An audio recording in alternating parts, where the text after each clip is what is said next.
Jesus' name we pray. Amen. Thank you.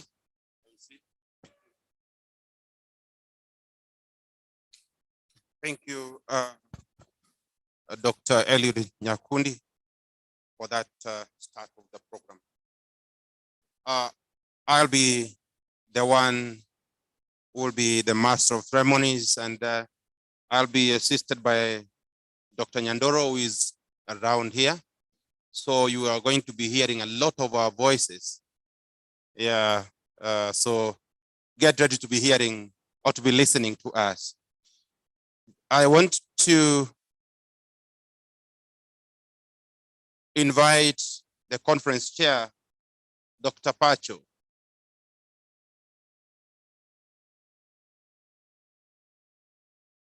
Conference chair, Dr. Pacho, and the dean, Dr. Areba. As they begin coming, I hope they're around the corner. As I said, this is the inaugural conference hosted by the School of Education. The School of Education is about 12 years old in this university. It's one of the oldest schools.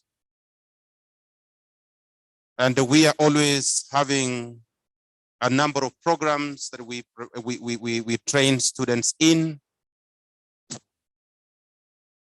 Some of the students will be presenting today as part of what we always train them on. So it will be a very enriching conference, I believe. Students who are here will learn. Scholars who are in the room will present their papers. We're going to have a very enriching discussion so that by the time we are out, we find a bearing in terms of where research is taking us in terms of education.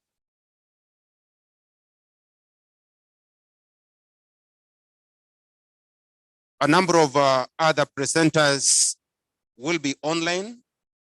We'll be having to listen to their papers through the screen.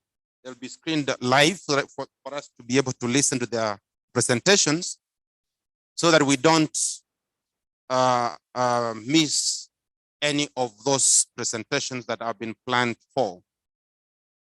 And as part of the COVID-19 protocols, please put on your mask and observe social distancing. We don't want, after the conference is over, to go home with a problem. We want you to go home with blessings. For those who are out, who came from away, who are not from Kisii region, Kisii is blessed with a lot of rain. We'll ensure that after the conference, we'll have some time for you to walk around. Enjoy a number of the things you're going to see in Kisii.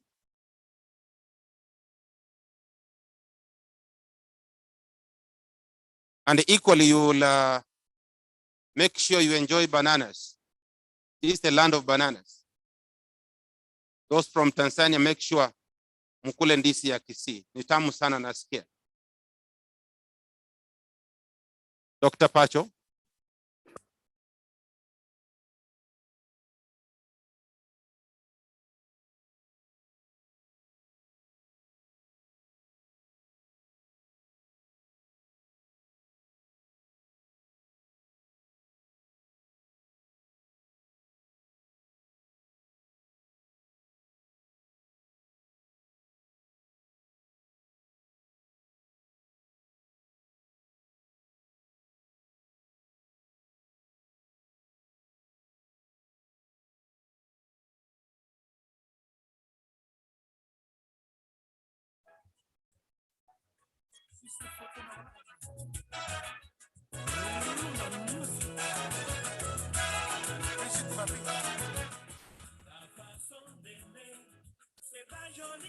C'est pas gentil, façon comme ça.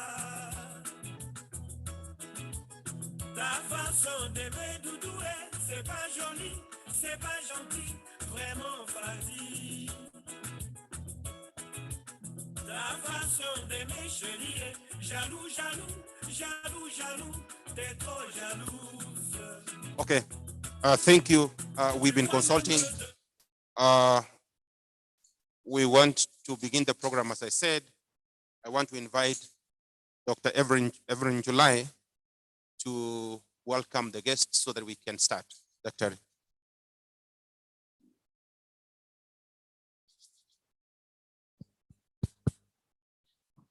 Good morning, everyone. Thank you for turning up in the numbers that we have turned up today. And I stand here to represent the Dean and the Chair of the conference, Dr. Pacho and Dr. Areba, respectively. They've been called to the VC's office. That's why they are not here, but they are coming along. So I've been requested to welcome you. And as our MC has said, this is a land of bananas. This is a land of maraboni. This is a land of sugarcane. Please feel that you will get something out of our place. Now, we recognize the presence of authors and presenters from Tanzania.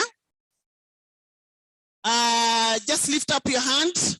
The official, so those are the members from Tanzania. Let's give them a clap. We recognize presenters from Kisii University. Let's see them. Please give them a clap. We recognize presenters from Egerton. Are they here? Jomo Kenyatta University. I think they are online. Which university have I left out? Masida Moriro. We know we had a paper from there. Please give him a clap. Which other university is here with us? Just lift up your hand. Yes, please. Maseno University, give her a clap. Another university I may have left out, or the college. Rongo, please lift up your hand.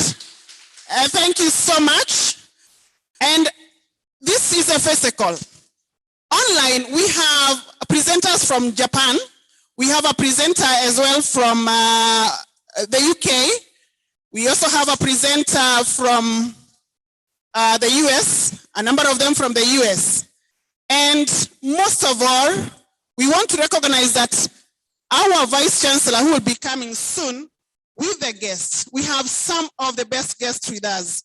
One of whom is in the Commission for Education, University Education, Professor Chacha Nyaigoti Chacha. And more so, with the onset of CBC, then we have, we as a School of Education felt that we needed the input of KICD, and therefore we have with us the Director of KICD, Professor Ochieng Ongondo. So he will be joining us. In terms of our physical facilities, here we are right near the gate. For those who are very new to this place, we are near the gate, and this is Sagini Hall. We have our washrooms behind, but we also have other washrooms elsewhere. After this session here, it was indicated by our MC, we shall be moving to the ICT Center. In the ICT Center, we have 4 rooms. You shall take note of your room 1 to 4, because that is where the presentations will be going on. And in that connection, there'll be people to assist us. And sorry that I never mentioned the students who are assisting us. May you stand up the students assisting us from education so that we see them. Some are inside, some are outside. So when you see these faces of young men and women, please, they have a tag. Ask them for any direction that you need so that they can guide you. They are very able, others are out there. For those of us who have not registered, we shall continue registration. But because time is not with us, we'd like to move on with the program so that we start the online presentations. You have the program with you. If the MC can allow me just to say 1 or 2 things, the first paper, we shall be having 5 papers in this plenary session. We thought that there are key issues that need to be discussed. And therefore, we brought on board 5 papers. The first paper, the presenter will be coming later on, but we'll be having the third presenter starting us off. You note that our program, we were starting with papers before the opening ceremony, which will be coming in at around 10 o'clock. So from here, I want to hand it back over to the MC to proceed with the good work that he is doing. Thank you so much. Let's clap for her so that she feels wanted.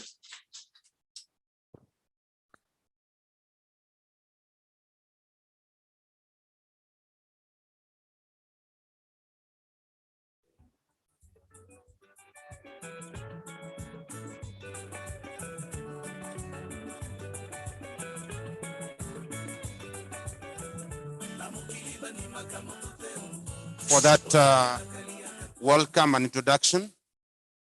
Ladies and gentlemen, I want to request that our first presenter, Esther, Judah, be ready so that in the next 1 minute, 2 minutes, we shall be getting that presentation. My technical team, have we prepared her for the presentation? Esther? We waiting for that? Okay. Yes.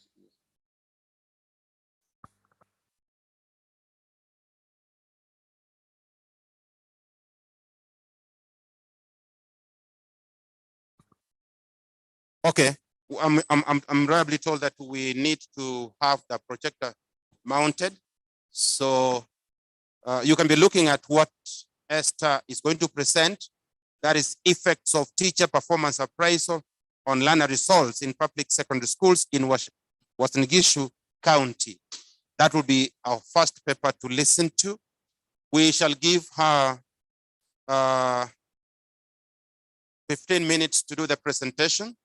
After that presentation, we'll have time for questions, issues that you think you need to raise with her. Please ensure that we only have about 3 questions so that she responds to them before we can move on with the program.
Who's the main man?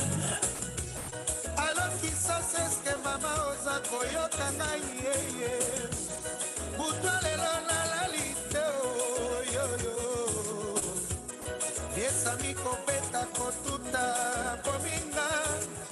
Nyonso pona memisaka ye kitunga na Chateau Rouge. Est-ce que nasalaki mabe mama? Grand hôtel de Kinshasa. Alors braza mama boza koyoka ngai yeye. Monsieur Munda butwa lelo na la lite yo yo. Mama yesa mi kotuta kopeta koboma ngai. Nyonso bana memisaka ye kitunga na Chateau Rouge. Est-ce que nasalaki mabe mama? Emmanuel le Grand dans Houston.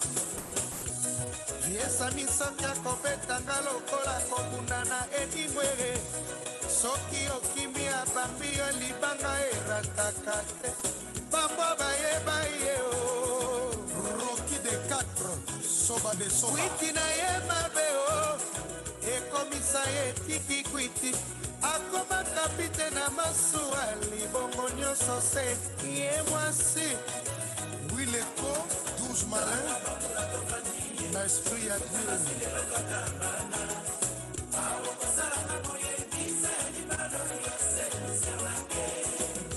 masamba yese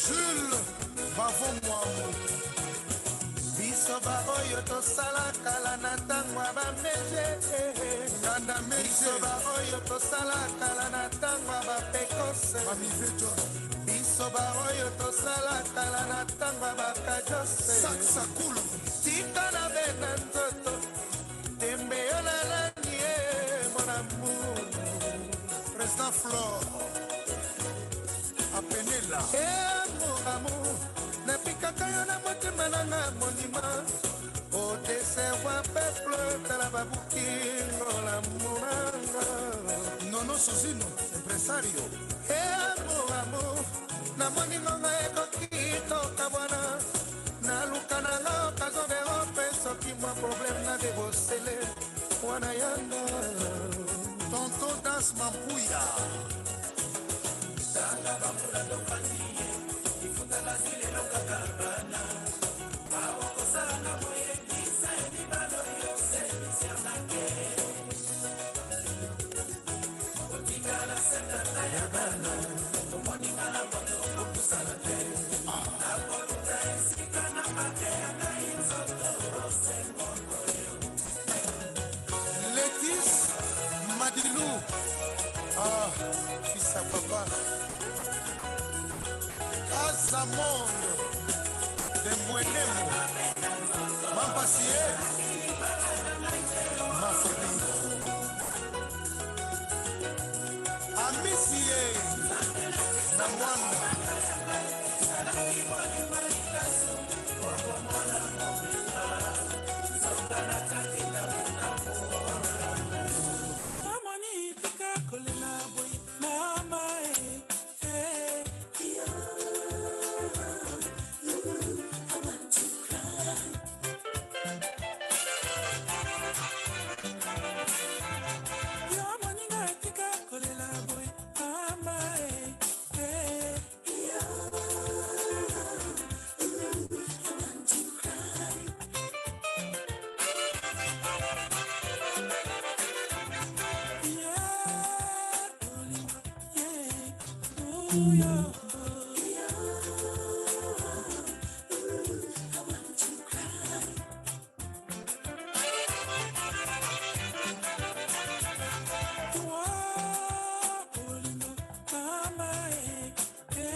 pasi ya lamo soki ngai nalingi yo linganga sherie omipesa tolingana wana nde kimia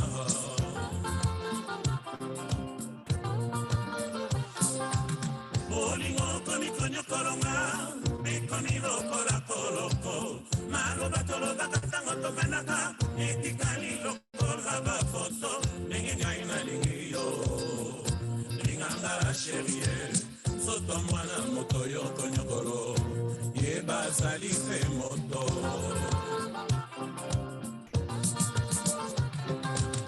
bolingo na pesa na yo ezali ya kobatelama motema ya mwana moto eboyala mpasi ya lamo soki ngai nalingi yo linganga sherie omipesa tolingana wana nde kimia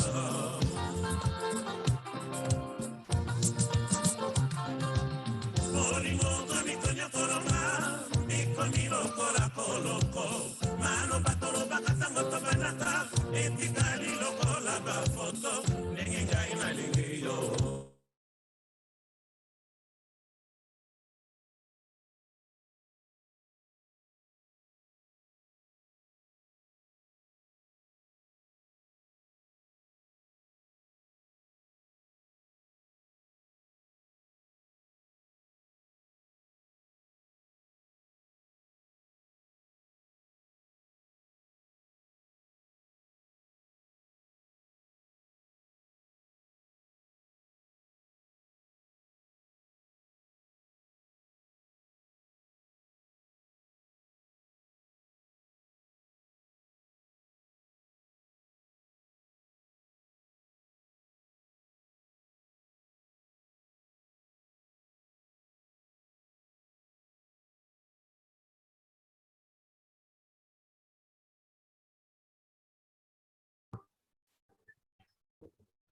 Haya.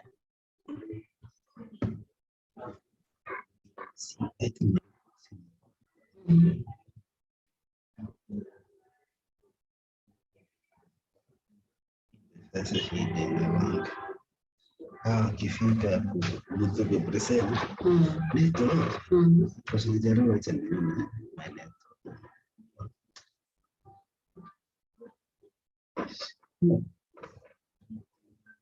network bale Angelete il fito che print. domine magari No.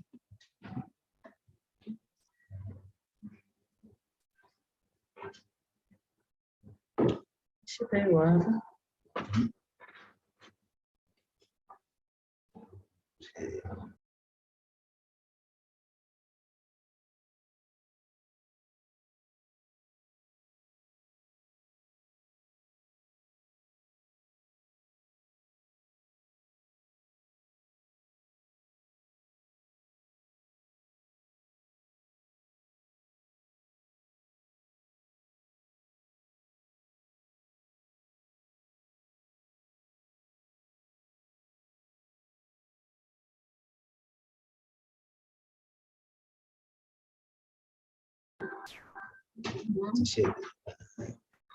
Screen kaliaga, wacha na video.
Okay.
I've seen. So.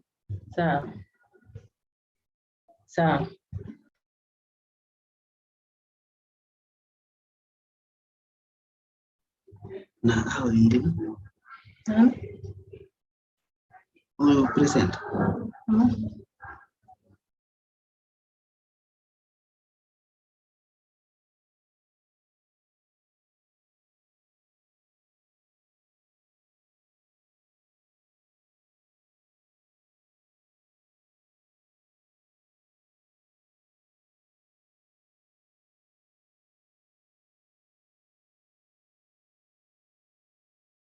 Good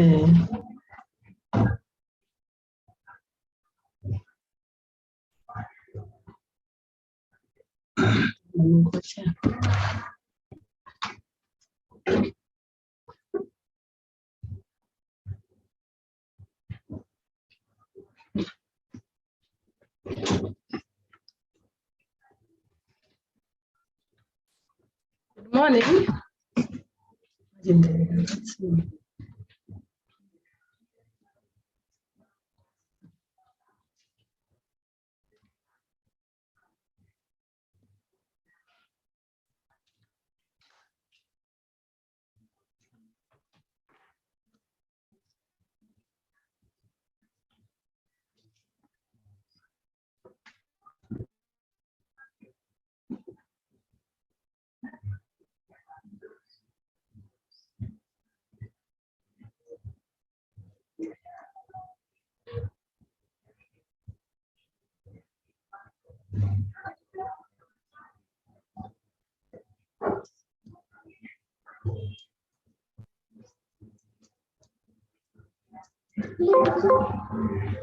Good morning.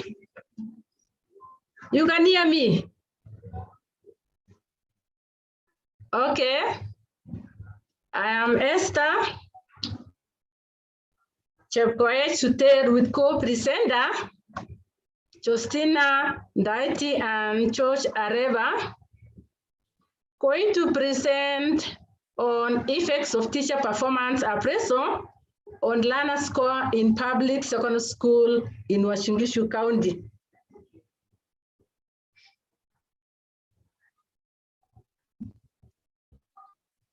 Okay, on the background of the study, first and foremost, teacher performance appraisal is a continual process where there is identification, evaluation, and improvement on personal performance. And it has been done in other places. And if you go, for instance, UK, appraisal performance is done in learning institutions so that they can able to identify professional gaps. In Africa, performance appraisal is done systematically with unbiased mode of doing, And in Kenya, performance standards require a standard regulation so that performance can improve. In Washingishu, where my research is actually done, there are no clear policies to attract, prepare, and support and retain high quality teachers that can lead to enhance or improvement in learner score. So the quality of teaching in Washingishu is very low.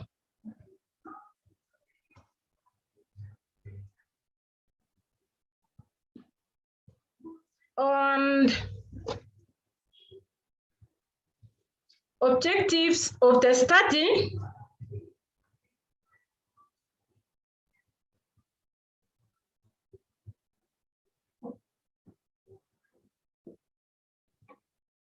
statement of the problem. You realize that teaching is required so that education function is achieved. Teachers' mode of service delivery, they have assumed that, and they have been assured that there is permanent employment, there is pension, cite that they have Esther, hold on. Esther, hold on.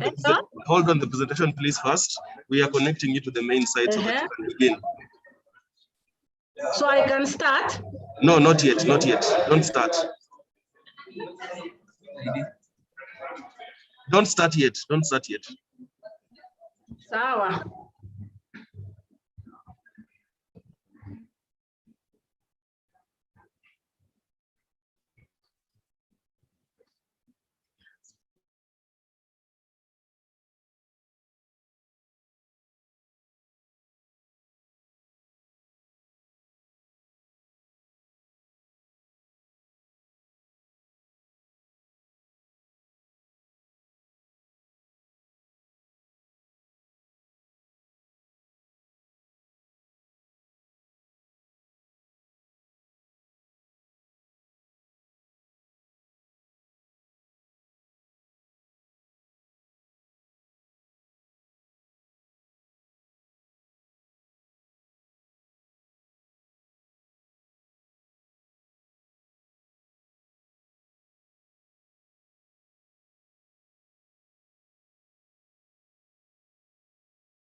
want to invite Esther to do our presentation. Esther, online Esther, you ready? If you are, please pick it up. You have 10 minutes to do your presentation. Then we shall have 2-3 reactions from the floor before we can go to the next test. Esther, take over.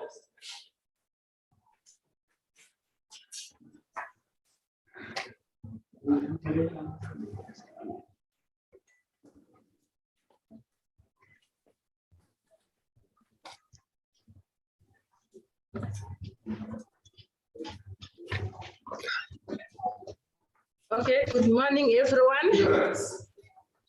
I am Esther Suter, Chepkwai Suter.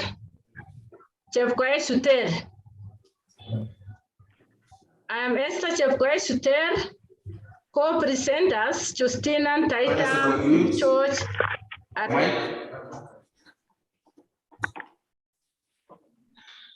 Can you hear me? Okay.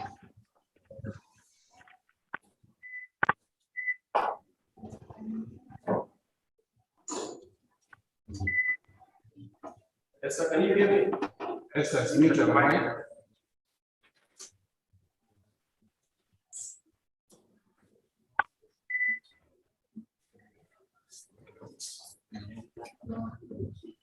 Okay, you can hear me. Hello. Yes, Esther, we start to hear you. Oh, can you hear me? Can you mute your mic, Esther?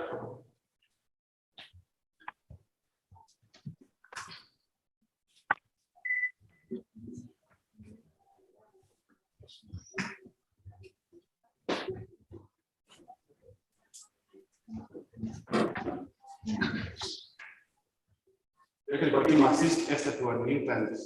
Hello. Can you hear me? Hello. Hello. Yes. Hello, Esther. Hello. Can you hear me? Yes, Esther. Yeah, I'm Esther Chepkwai Suter, co-presenter Justina Taita and George Arepa on effects of teacher performance appraisal on learner score in public secondary school in Washinguti County, Kenya. Are you involved? Okay.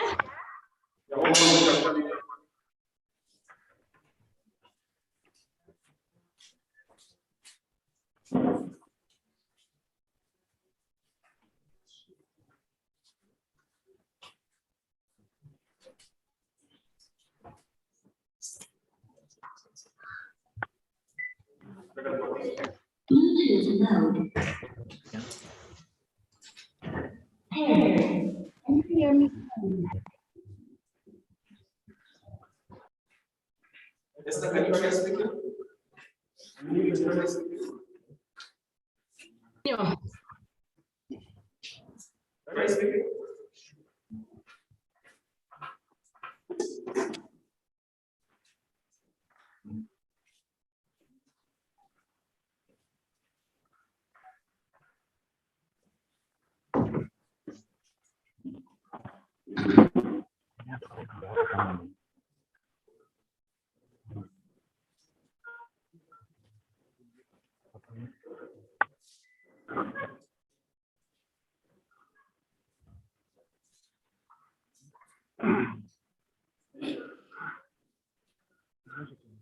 I think we need to make progress.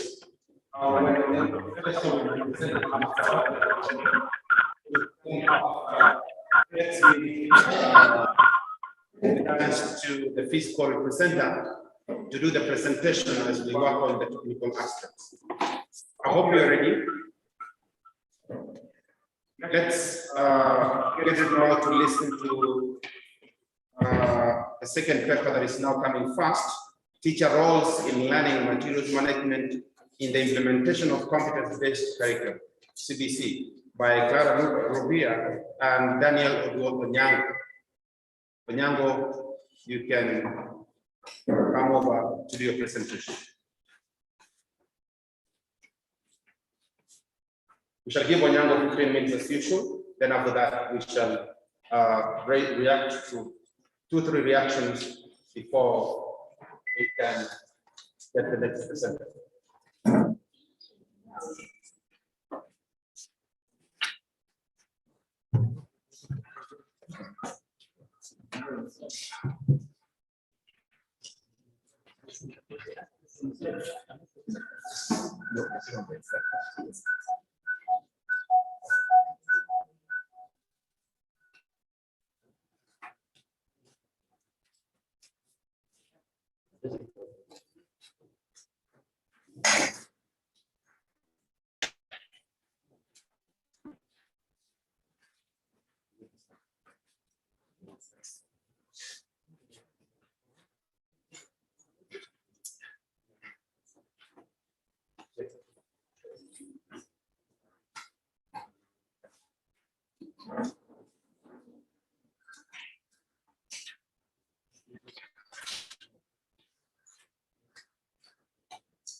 rise up to welcome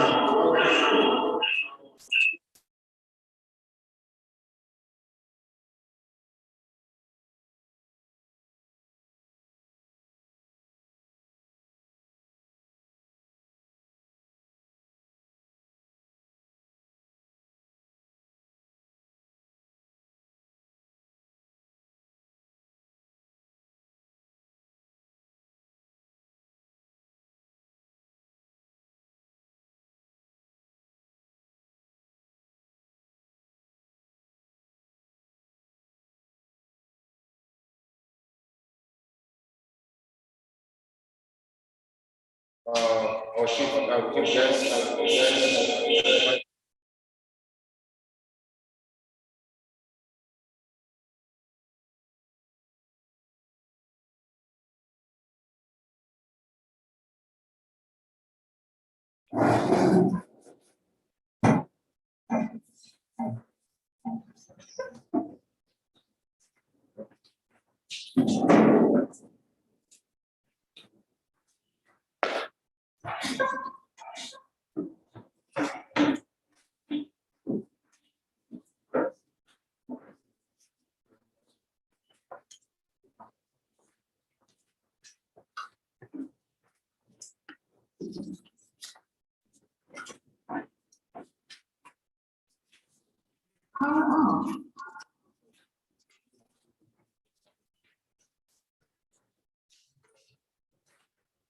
Guests, we are preparing to listen to the first presentation of the physical by Daniel Onyango on teachers' role in learning materials management in the implementation of competence-based curriculum CBC. Then that will be followed by the second presentation that will be online by Esther. That will be on performance of effects of teacher performance appraisal on learner results in public sector schools in Western Issue. That will be what we're lining up to listen to before we can have the opening ceremony start. You have 15 minutes to present, then we are going to before we can go to the next step. Good morning, ladies and gentlemen.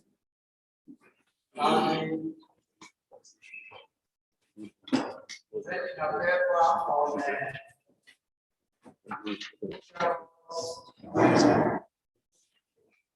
learning materials management.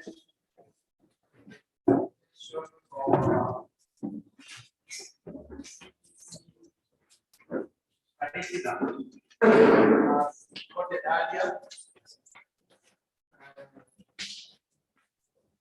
from Central University of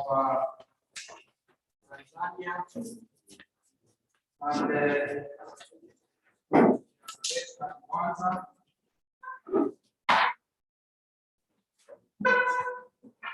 The best at Mwanza.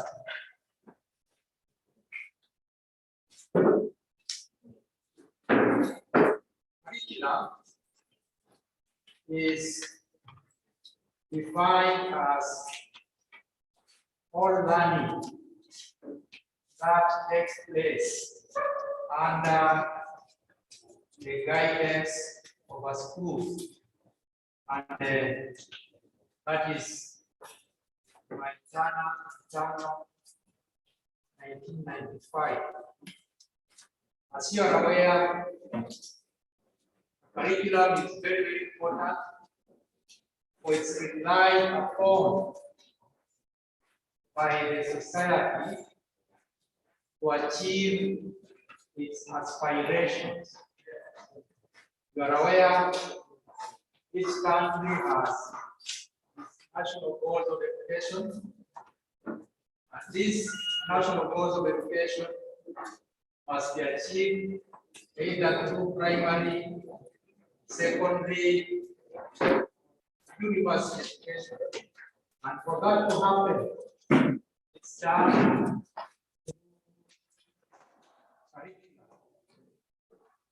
Most recently, most of the developing countries, Kenya, Tanzania, and others have shifted from the traditional curriculum, which was focusing on broad learning, programming, and those other things, to CBC, which is supposed to do class with creativity and problem solving skills. And some of you who read newspapers,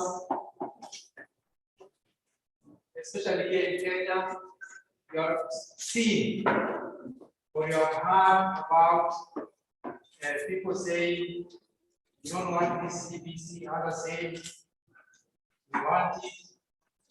And therefore, this paper, we try to explain what role teachers should play in its implementation through effective use of learning materials.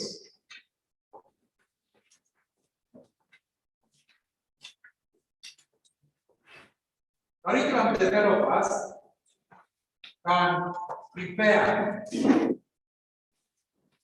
various curriculum, and they are doing it all over the world.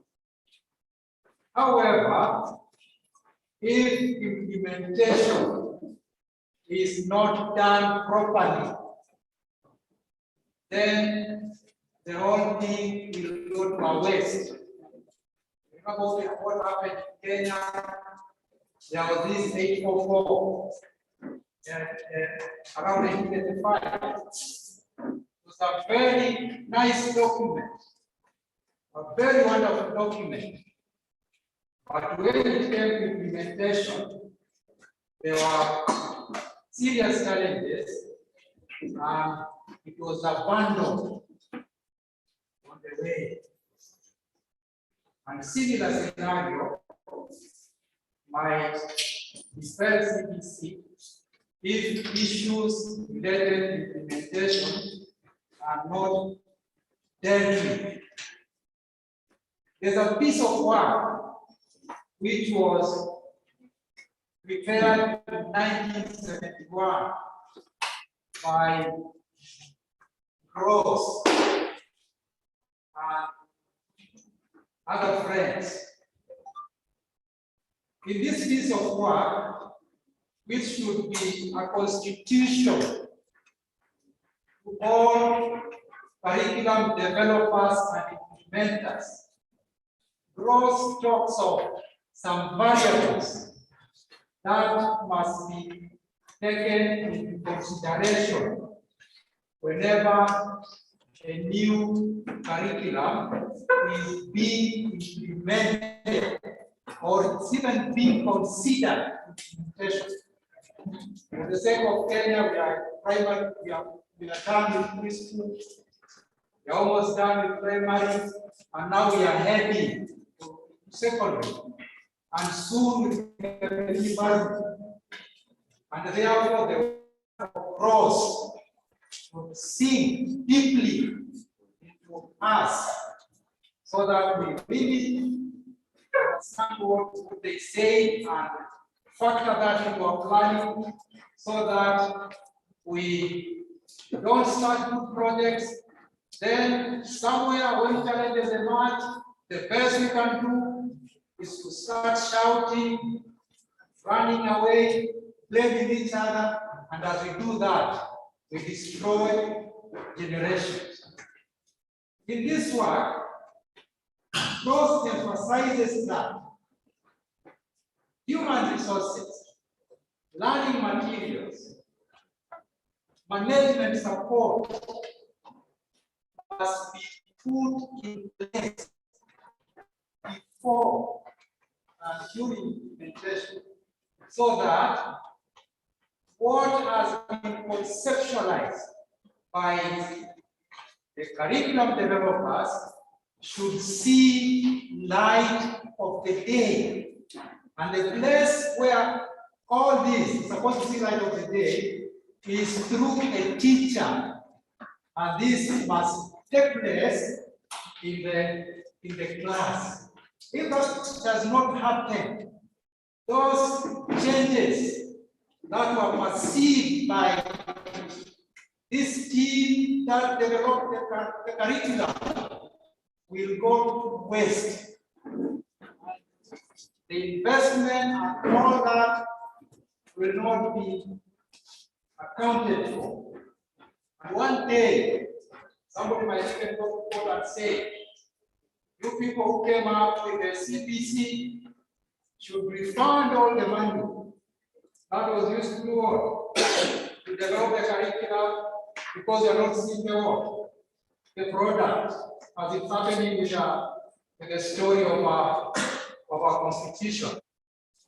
And in all this activity, teachers are very, very important. To be able to implement CPC effectively, this theory, which is known as constructivism, must be understood by the teacher. According to this theory, the major focus of learning is to help learners to construct knowledge and apply it. And this is where we have missed the mark, right from school, even to the university level. To find, even at the university level, people coming out, they are not able to use the knowledge. The other day in Tanzania, the speaker was really complaining. It's called Brother Tugai. He was really complaining about secondary school graduates. They're not able to do anything. And yet the country is implementing what? CPC, and it has been doing it since 2005. While Kenya started the other day. Then they have been doing it since 2005. But high school graduates are there, they cannot do anything, and they are talking of coming up with another curriculum. Which one? Yet they are implementing what? CPC, which is the best. Then the problem is the what? Is the implementation. Then what are the roles of teachers in this business? They are the ones who are relied upon in class to implement this curriculum. What is their business there? The teachers must ensure that the learning materials are available. A teacher has no business going to class if he or she does not have learning materials that are relevant to what he or she is going to do, to be teaching. And there's been a lot of responsibility in this traditional curriculum we have abandoned, and if the same sickness is transferred to CPC, then we'll have a lot of issues. We still complain, and there'll be no solution. Teachers must employ professionalism to be done sustainably. They must understand and realize that their major business in teaching within the CBC context is facilitating learning. In other words, they are just supposed to be catalysts. Sometimes when we assess our students, as you move into class and you observe the teacher controlling everything from beginning to the end, spraying the whole platform with notes from left to right, the way you guys were talking in the 60s and 70s, that is not acceptable. He or she must have learning materials, use them, organize learning, and if that happens, things will move in the right direction. These learning materials should be used to make learning in class as interactive as possible. And if this happens, learners will be able to acquire the skill of learning to learn. They'll be able to know how to use knowledge by themselves. And these complaints we have been having all over will be something that we'll not talk about again. Teachers need to be creative and imaginative. Where materials have not been supplied, they must not just sit there and do and complain and complain. It is up to them to persuade their heads of schools and other stakeholders that materials are needed so that things can move in the right direction. And if this is done, then it will be possible to achieve the objectives of CBC. And if it is not done, we'll continue whining and whining, and destroy generations will depend on handouts, and that will be our end as a society. The last slide shows you in a secondary school class. That is what everybody should do.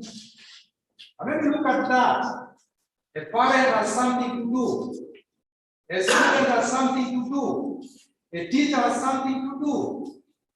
And that is CBC. Parents who have been running away, there's something they must do. And the debate is not balanced. People are not providing facts so that the context is understood and people understand what is happening. And for the teacher to manage this properly, he or she needs learning materials.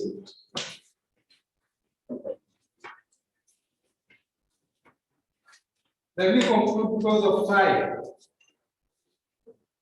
So what I've just been saying, what it means is what I've been saying is teachers must play their role effectively by organizing, providing leadership so that learning is able to take place through materials. And I wish to recommend that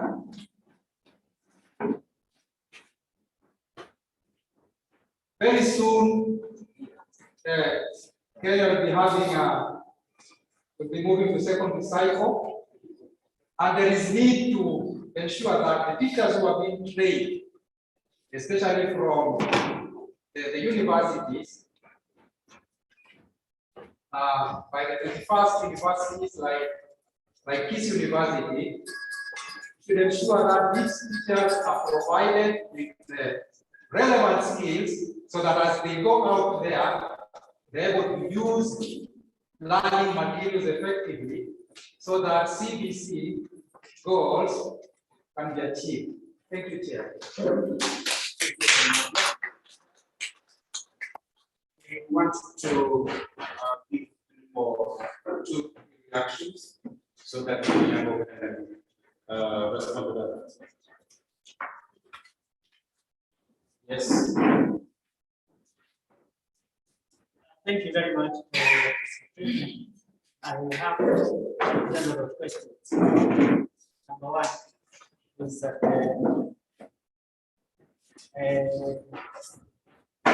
you didn't touch anything on the origins of this CBC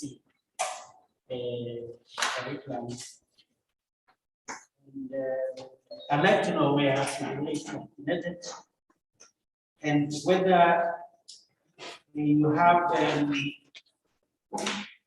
locations or countries which have actually succeeded in this thing. And maybe finally on Tanzania, you told us Tanzania began it in 2005. Now, have you scrapped the other system that you used to have, the 7-4-2-2? Or how are you dealing with this? Yes, in Tanzania it began in 2005. The structure in Tanzania was maintained. They still use the same structure we used here before switching to 844. Their CDC approaches have been integrated within that particular structure. Then CBC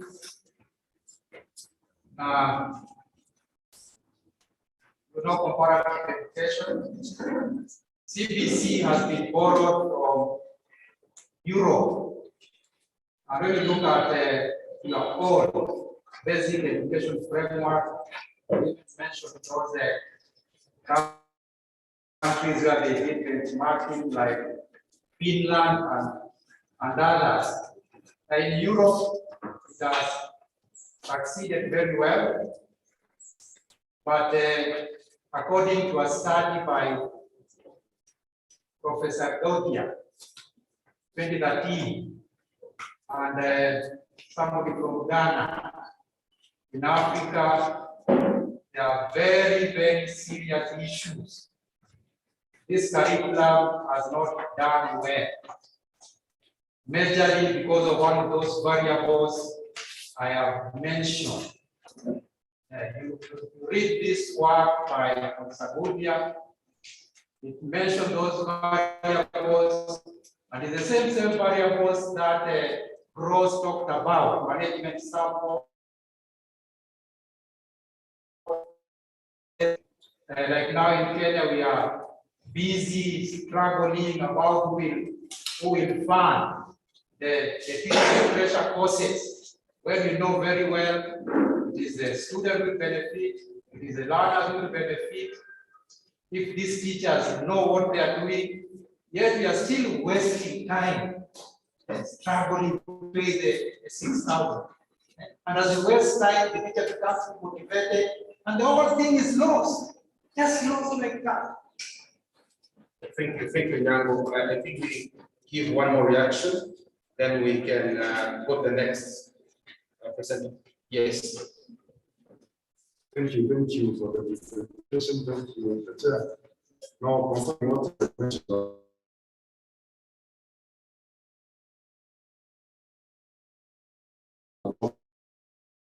the running materials until they are developed.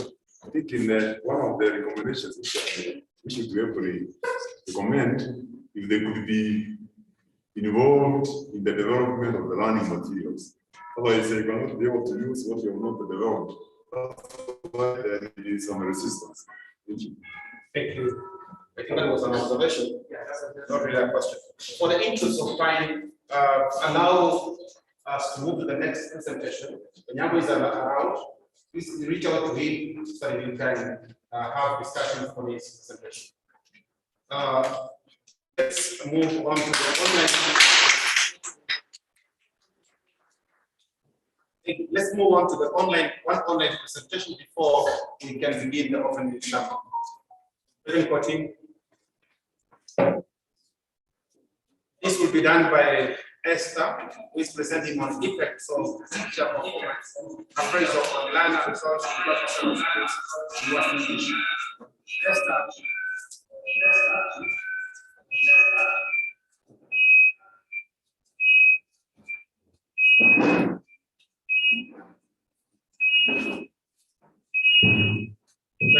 Are we there?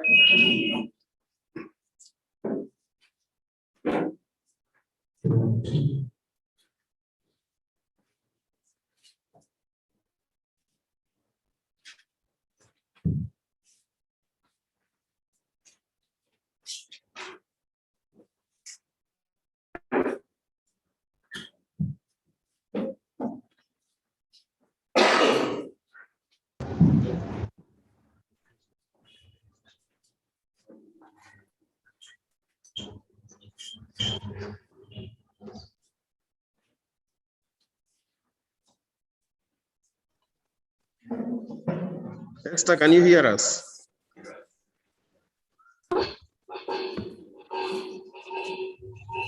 Esther? Hello. Yeah, I'm able to hear you.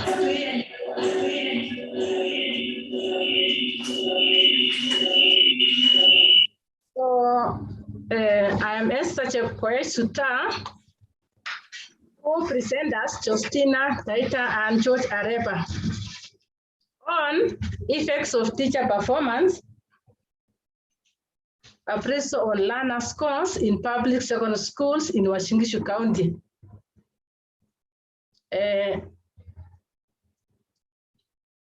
On background of my study or our study is that, first of all, appraisal performance or performance appraisal is a process that is continuous. You evaluate, identification, and improve personal performance in an organization. And also it has been done elsewhere in United Kingdom. It has been done where performance appraisal is done for identification of performance gaps of learning institutions. Also in Africa, it has been done. It is an option in Africa, and it is done in a way that it is not biased. In Kenya, the standard regulation required that teachers should actually have adequate skills and knowledge in teaching. And in Uasin Gishu County, where my study actually is done, we do not have clear policies that can attract and even retain and even advance high quality teachers. Therefore, the quality of teaching is low in Uasin Gishu County, where my research is actually on. The problem here is that teaching is known to be actually a main function of education, so that goals of education are attained. Now, the teachers' mode of teaching, or the way they actually teach, has led to assumption that they have work, they have employment which is permanent. So this assumption has led some of the teachers actually to not take their work seriously, and demand came from the parents, the church, the non-governmental organization, demanding that there should be a mode or a system of supervision should come up so that quality teaching can be realized. Also, we have the quality assurance. There are very few, they have a lot of duties, such that they cannot offer adequate supervision. Also, few studies have been done on the implementation of teacher appraisal performance system, and particularly in Uasin Gishu County, none has been done. So we investigated the effects of teacher performance appraisal on learner scores in public secondary schools in Uasin Gishu County. The objective of our study was actually on to investigate the effects of teacher performance appraisal on learners' score in public secondary schools in Uasin Gishu County. And the research question was, how does teacher performance appraisal affect learners' score in public secondary school in Uasin Gishu County? Also, the theory that assisted our study was actually a theory advanced by a person known as Edwin Locke in 1960s. In his theory, the theory states that there should be objectives that are set, and the objectives should be attainable, realistic, and also should be actually aimed at getting higher performance. So when you come to TPAT, there are setting of targets every term by teachers in different subjects. Ways are set also on how those targets are achieved. So I find it that this theory is relevant to the study because it is going to guide the study at the same time. It is going actually to assist the study to identify the variables, that is independent variable and dependent variable. Now the concepts in this study, where we have the independent variable, implementation of teacher performance, and dependent variable, the learner score, you realize that if performance standards are implemented the way it is required, the learner scores are going to improve and raise the mean score of various subjects in our schools.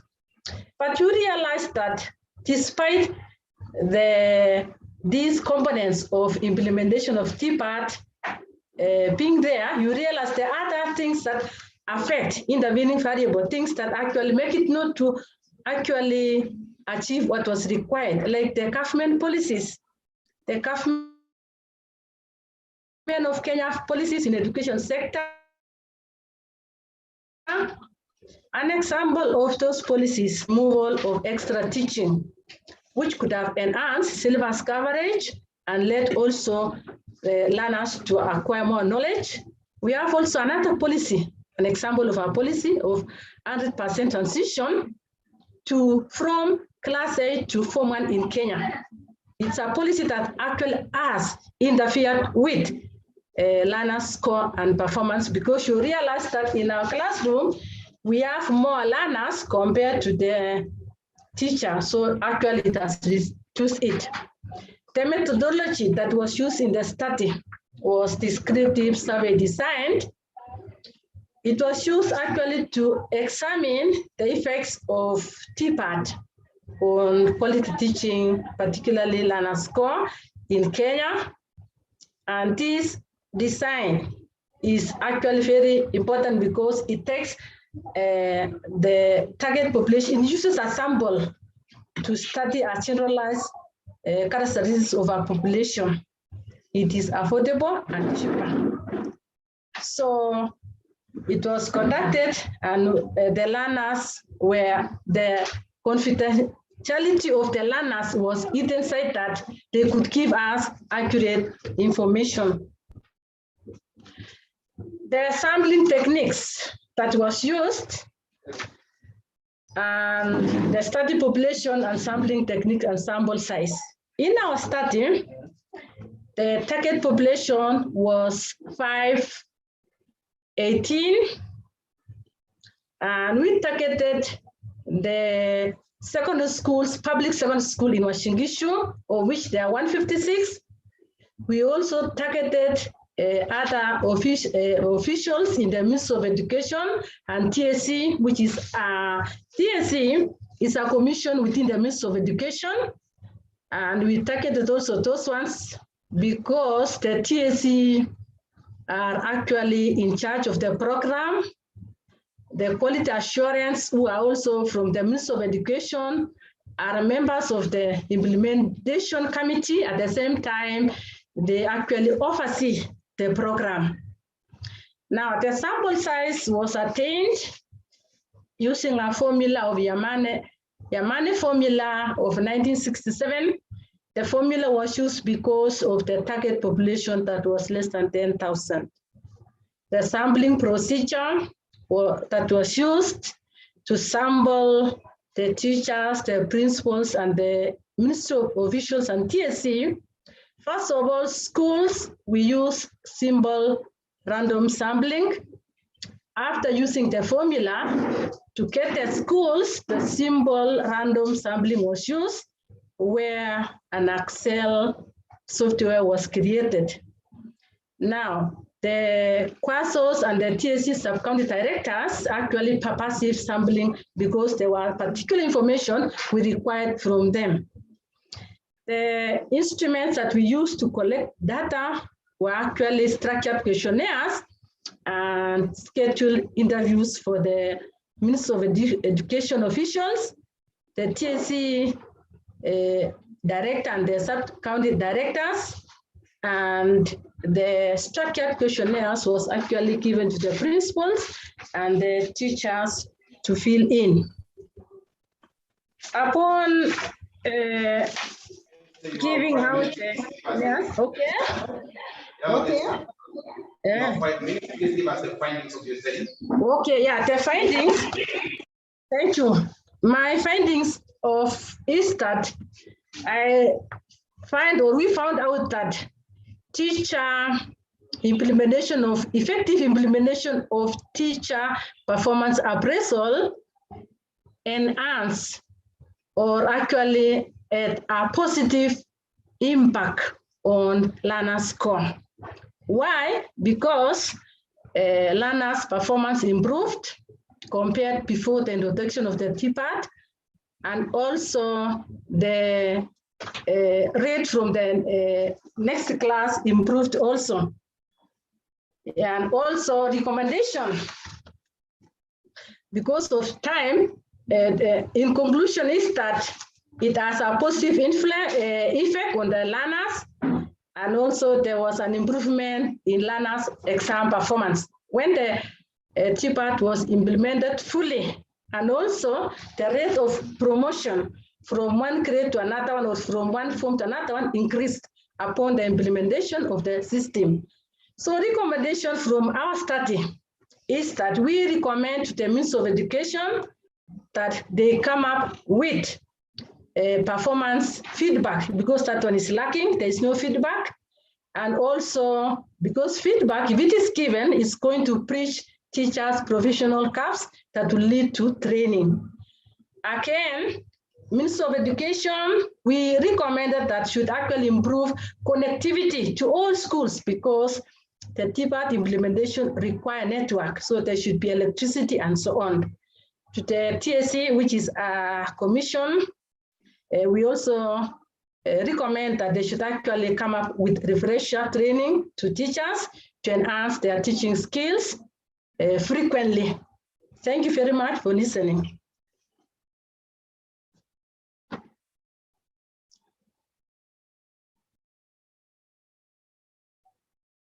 I'm done. I'm waiting for questions or any reaction from the listeners.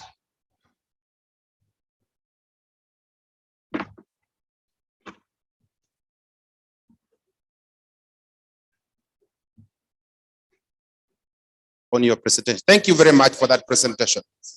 I want to hand over the program to my co-MC so he can run the next bit of the program. Thank you.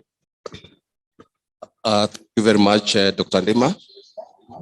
Our guest speaker, Professor Chacha Nyaikot Chacha, the Vice Chancellor, Professor Kama, our guest, Honorable Amos Nyamoko, CEC Education, colleagues, presenters, welcome to our first international conference from the School of Education.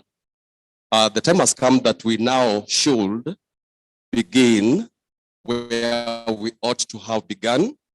And that is, I would like to ask all of us to stand up for the national anthem. The school choir, kindly, the national anthem.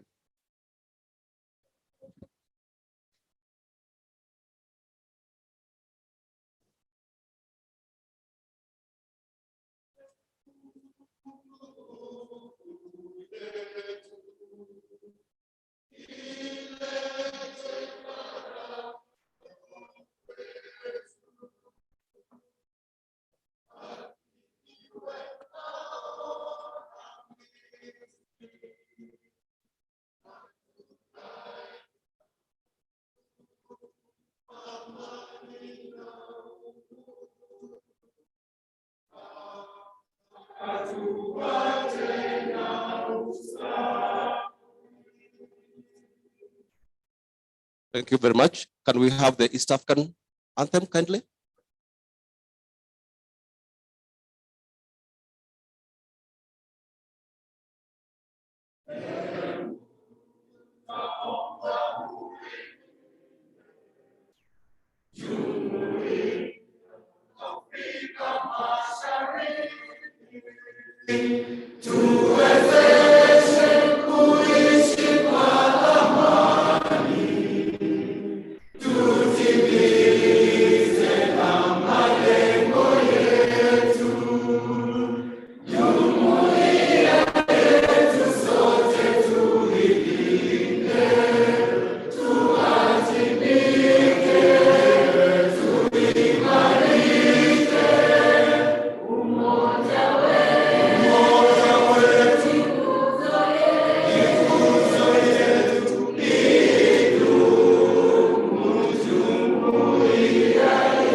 Thank you very much, our University Choir, for those great pieces. Let's remain upstanding as we get a prayer from Dr. Edwin Nyakundi.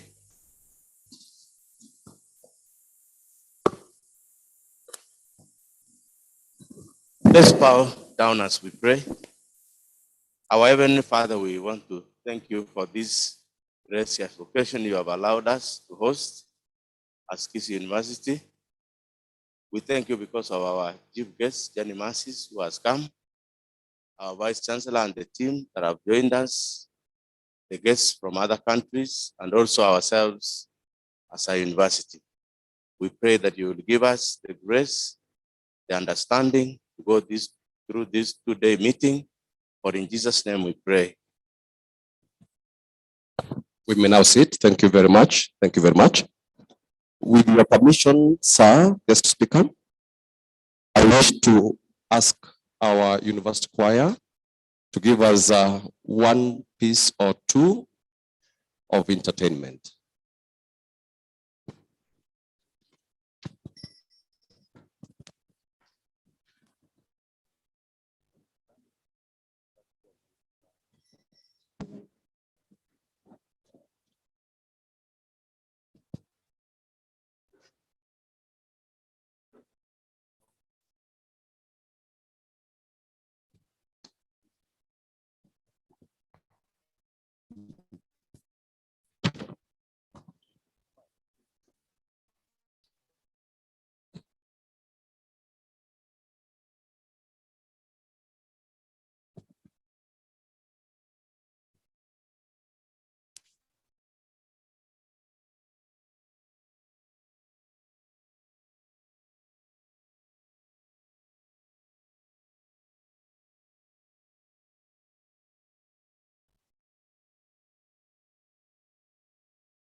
our guest of honor, sir, our Vice Chancellor, Professor Kama, ladies and gentlemen, Kisii University Choir has grown to be an important source of information in the country.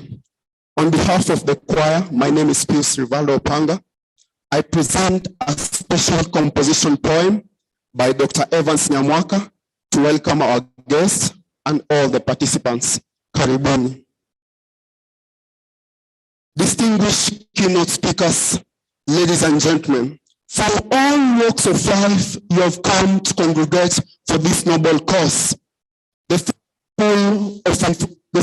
first School of Education and Human Resource Development Conference 2021, a congress of local and international alike.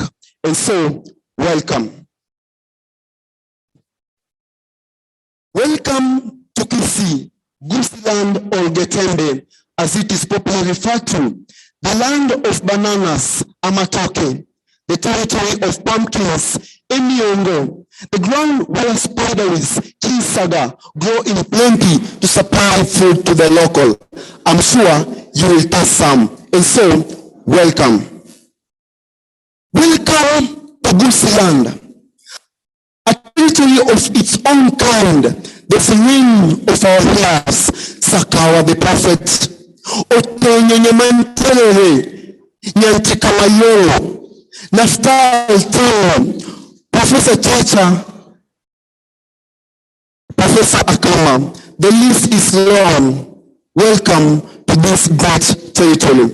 Come to think of it, well, there was one heroine by the name Mora Nyiti, a prophetess from Bogeka, a single-handed female fighter who dared resistance against colonial.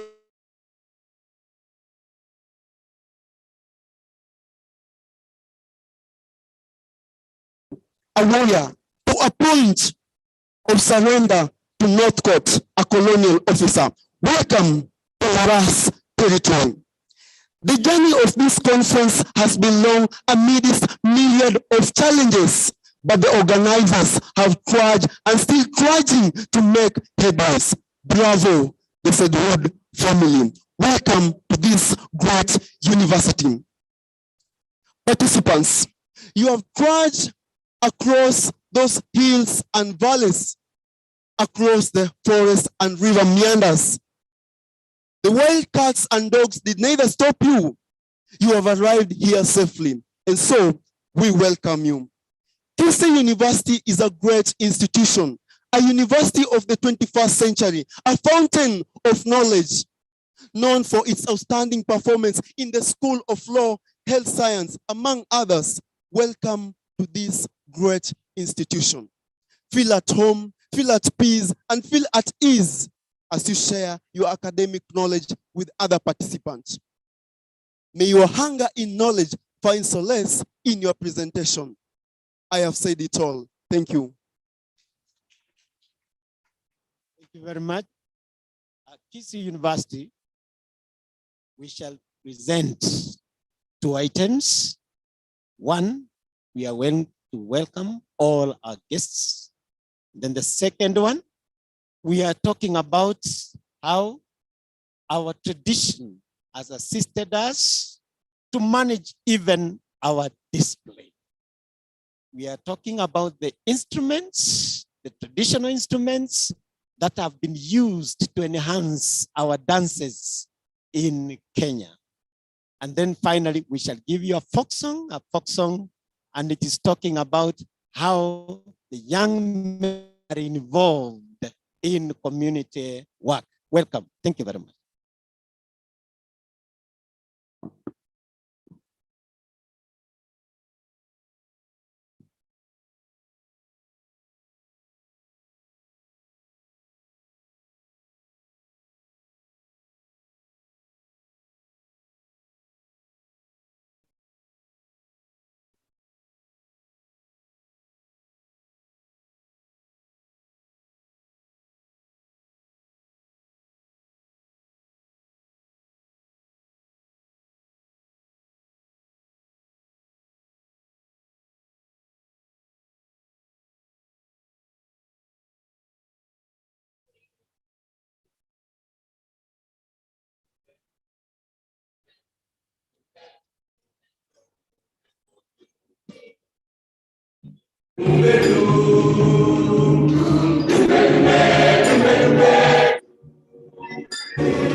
Kisii University, a modern institution located in Kenya. We welcome you all today. Kisii University, the fountain of knowledge. We welcome you all today. Kisii University, the fountain of knowledge. Kisii University, the fountain of knowledge. We welcome all today. Kisii University, the fountain of knowledge. Kisii University, the fountain of knowledge. Wageni wote karibuni, chuo chetu cha Kisii, raha tele kuwaona, njoo tucheze ngoma yetu. Wageni wote karibuni, chuo chetu cha Kisii, raha tele kuwaona, njoo tucheze ngoma yetu. Vyombo vya muziki vinalia, kongo kongo kongo. Vyombo vya muziki vinalia, kongo kongo kongo. Tunacheza tukiimba, jua chetu kinang'ara. Tunacheza tukiimba, jua chetu kinang'ara. Tunacheza ngoma yetu Kenya, tamaduni wetu Kenya. Tunacheza ngoma yetu Kenya, tamaduni wetu Kenya.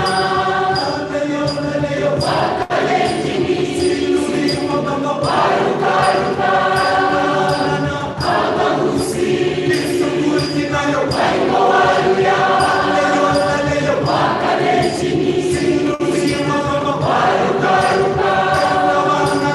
Abagusi, isukuti nayo waimba waluya.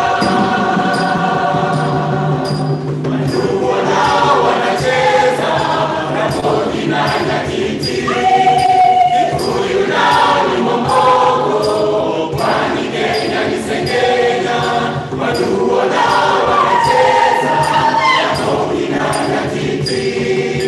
Kikuyu nao ni momoko, pwani Kenya ni sengenya. Tunacheza haya haya haya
For that lovely performance.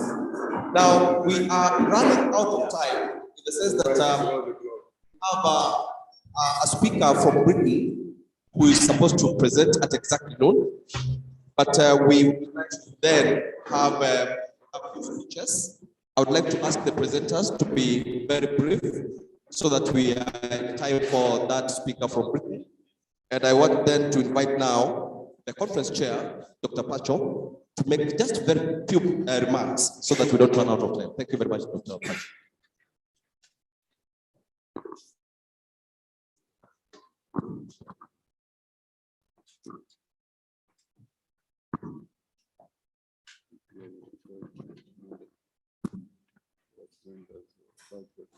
The guest of honor, Professor Nyarego Dichacha, invited guests, keynote speakers, the Vice Chancellor of Kisii University, the DVC represented by Professor Basweti, the research office represented by Dr. Kemwa, deans who are here present, directors, chair of departments, conference presenters, staff, students, ladies and gentlemen, on behalf of the organizing committee, I heartily welcome you to the Kisii University School of Education and Human Resources Development Inaugural International Conference. This conference, with the theme, Repositioning Education in Changing Times, attracted over 100 papers and participants across the globe. That include Africa, we have people from Europe, North America, United Kingdom, and the United States. Among the papers we have include one co-authored by Professor Ahmed Osman, the Vice Chancellor of Garissa University, and Dr. Hilary Bachok, the Governor of Bomet County in Kenya. The two-day conference provides a platform for sharing knowledge on repositioning education amid a myriad of challenges in different regions across the globe, with the aim of connecting research and policy communities around the world to discuss how to move forward. This conference has been made possible by several people and organizations who provided support in different ways. I would like to commend every person and organization for the tireless efforts and contribution that culminated in the successful outcome of hosting this conference. I acknowledge the conference organizing committee for their sacrifice, support, and guidance during the entire process of organizing this conference. The committee are here and they have done a lot of work. Maybe by recognition, they can just wave for the members. Committee members, thank you very much for the work well done. Special thanks goes to Kisii University management under the leadership of Professor John S. Akama, the Vice Chancellor present and who is the main host of this conference. And also we acknowledge Dr. George Areba, who is the Dean of School of Education, for their support in many, many ways. I am especially grateful to our guest of honor, Professor Chanya Rigoti Chacha, the chairperson of Commission of Universities in Kenya. And our guest, Mr. Amos Nyamoko, who is the CS for Education, Labor, and Manpower Development of Kisii County. I am indebted to the keynote speakers. Some of them are not here today. Professor Charles Ongondo, the Chief Executive Officer of Kenya Institute of Curriculum Development, will join us tomorrow physically and will make a keynote address. I am also grateful to Dr. Barbara Crossword of the University of Sussex in UK, Professor Visan Kumar of Zampage University in India, and Professor Theodore Rosa of Wayne State University in the United States for gracing this conference. I would like to extend my sincere gratitude to our sponsors. Some of them we have here, the Center for Research Applications and Practice, who help us in some ways, Safaricom Kenya, and the Concept, led by our own e-learning director, Dr. Cyprian Ratemo, who is on here, we can acknowledge him. It's a very great example for community service, one of our own, giving us all the refreshment we need here. Thank you very much, Dr. Ratemo. Finally, I would like to acknowledge the researchers, authors, and participants. Without this contribution, this conference would have not been possible. I will say thank you very much. Karibuni, welcome, bienvenue. Thank you very much and God bless you.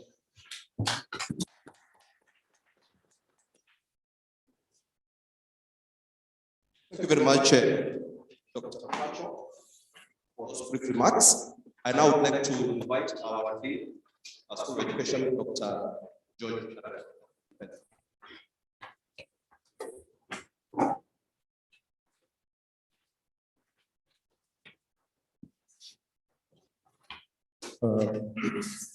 Ladies and gentlemen, allow me to take this opportunity on behalf of the School of Education and Human Resource Development Conference Organizing Committee to welcome our chief guests, other guests, the keynote speakers, sponsors, panel chairs, discussants, rapporteurs, paper presenters, and delegates to our first international conference.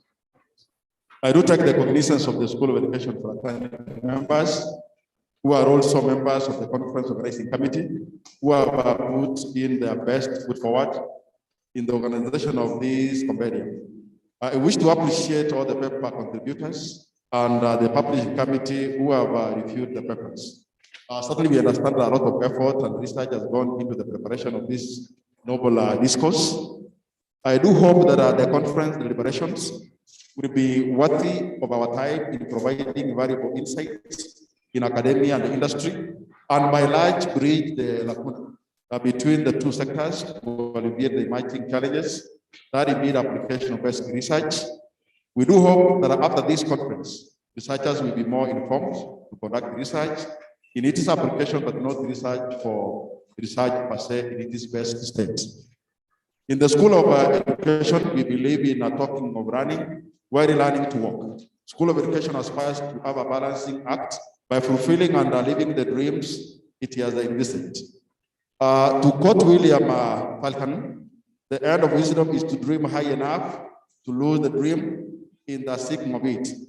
This conference is just for a culmination of part of the dreams achieved among many other ambitions. In reference to our call, the research conference at the School of Education, this university aims at addressing societal problems and needs and filling in research gaps that characterize the positioning of education in changing times.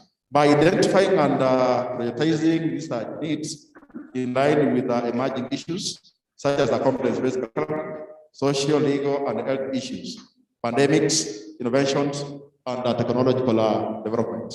Charles Dickens' quote in an old Theolist show, "The sun himself is weak when he first rises, and gathers strength as the day gets on."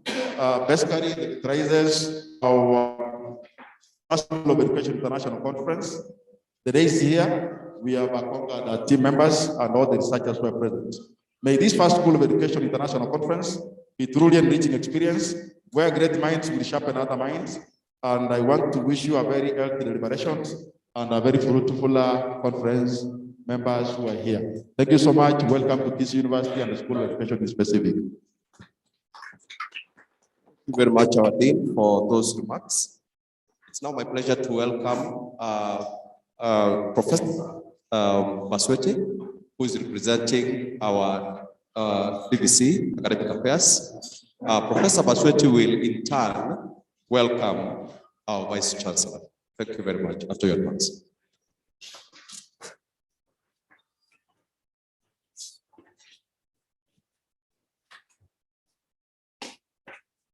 Chief guest, Professor Chacha, Chair, Commission for University Education, Vice Chancellor of Kisii University, Professor Kama, CCM, Kisii County, Mr. Amos Adama, Deans, present, organizers of this conference, corporate members, invited guests, participants, ladies and gentlemen.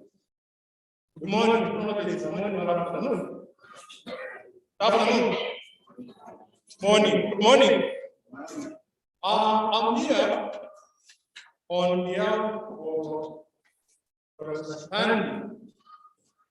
Professor Stanley is acting DVC, Academic Research and Student Affairs, who is busy with other engagements. On behalf of the Division of Academic Research and Student Affairs, may I take this opportunity to thank the guests and other guests for finding time to come and grace this important occasion. May I also thank Kisii University Management, led by our Vice Chancellor, Professor Kama, for creating a conducive environment for this event like this. I'm happy that the School of Education, Human Resource Management is holding this conference, and I do hope that the output of this would be translated into policy document in education to transform our education sector in Kenya. This is a full-based conference, and I'm asking other schools to follow suit The only thing is because of the prevailing circumstances of COVID. So I wish the first other schools to hold similar conferences so that we engage the scholars. We put what the research we have done to transform the lives of people in Kenya and beyond. I wish to thank the Vice Chancellor, who is a distinguished scholar in his own right, and very passionate about research. They have done a lot of work as far as research and academic matters are concerned, and cannot take that for granted. Thanking him for leading us from front. Before I invite the Vice Chancellor, may I request the deans who are here to rise and welcome the congregation. I can see Professor Gandhi, Professor Dr. Ayo, thank you so much. May I now invite the Vice Chancellor of Kisii University, to give his remarks.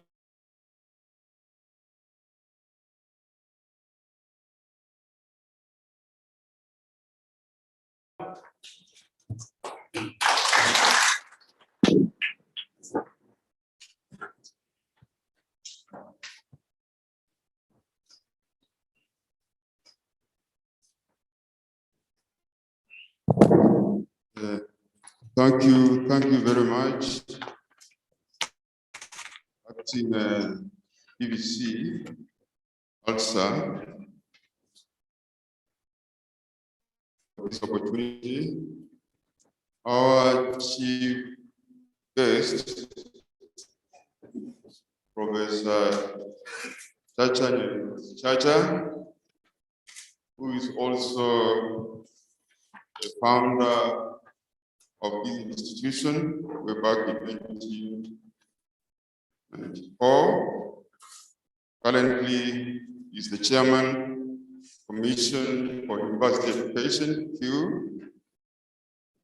The other participants who are here and others who are joining us virtually, and others will be joining us tomorrow, Professor Charles Mondo, Director, Kenya Institute of Curriculum Development,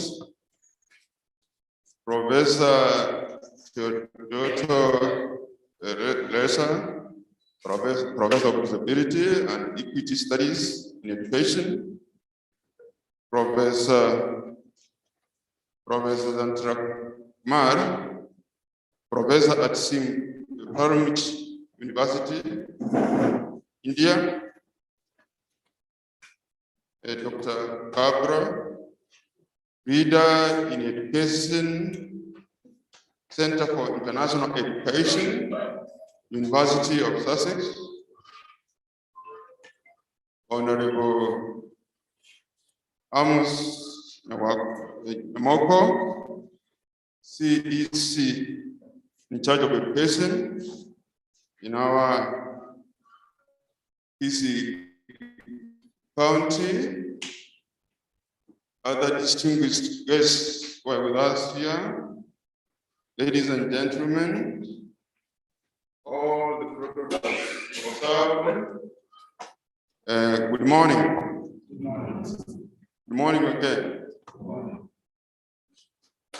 I am quite pleased to welcome you, Kisii University, and specifically to welcome you to this first international conference organized by the School of Education and Human Resource Development.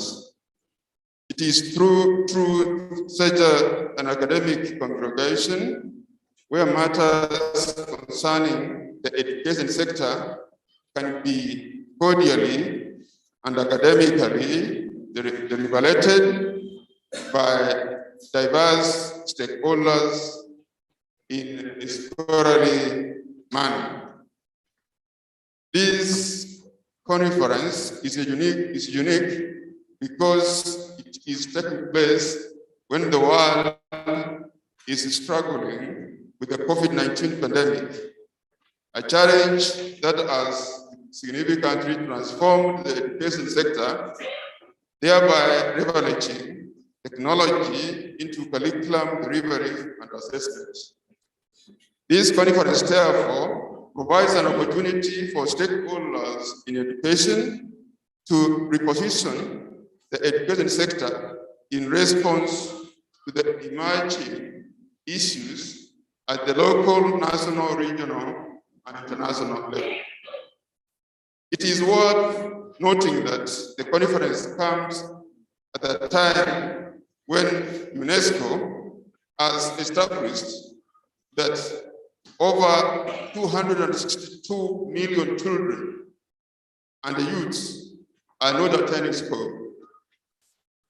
Worse yet, 6 out of 10 children who attend school are not acquiring basic literacy and numeracy after several years in school.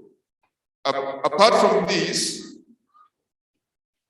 over 750 million adults remain illiterate, hence fueling poverty and marginalization, mostly in developed countries, particularly in Africa, Kenya included. These figures obviously paint a very gloomy picture concerning the Human Resource Development Index, a critical challenge that you, the participants of this inaugural conference, should always endeavor to address through conceptual and empirical research findings that could have far-reaching implications on educational policy, theory, and practice. I am therefore confident that this conference will provide strategic insights into some of the creative and innovative ways that may be pursued to address the prevailing societal problems and challenges. This is because an education system is expected to create a large pool of highly trained human resources equipped with the knowledge, skills, disposition, and attitude required to realize cultural enrichment and sustainable socioeconomic development and to remain globally competitive. In this context, my dear delegates, each country should prioritize education at all levels, supporting it not just as a key foundation for social prosperity, but equally as an impetus for promoting cohesion and socio-economic transformation. I see these catalysts that will enable countries to actualize the ambition of knowledge-based economies. This perspective resonates quite well with the United Nations Sustainable Development Goal number 4 that forges for an inclusive and equitable quality education and lifelong learning opportunities for all by the year 2030.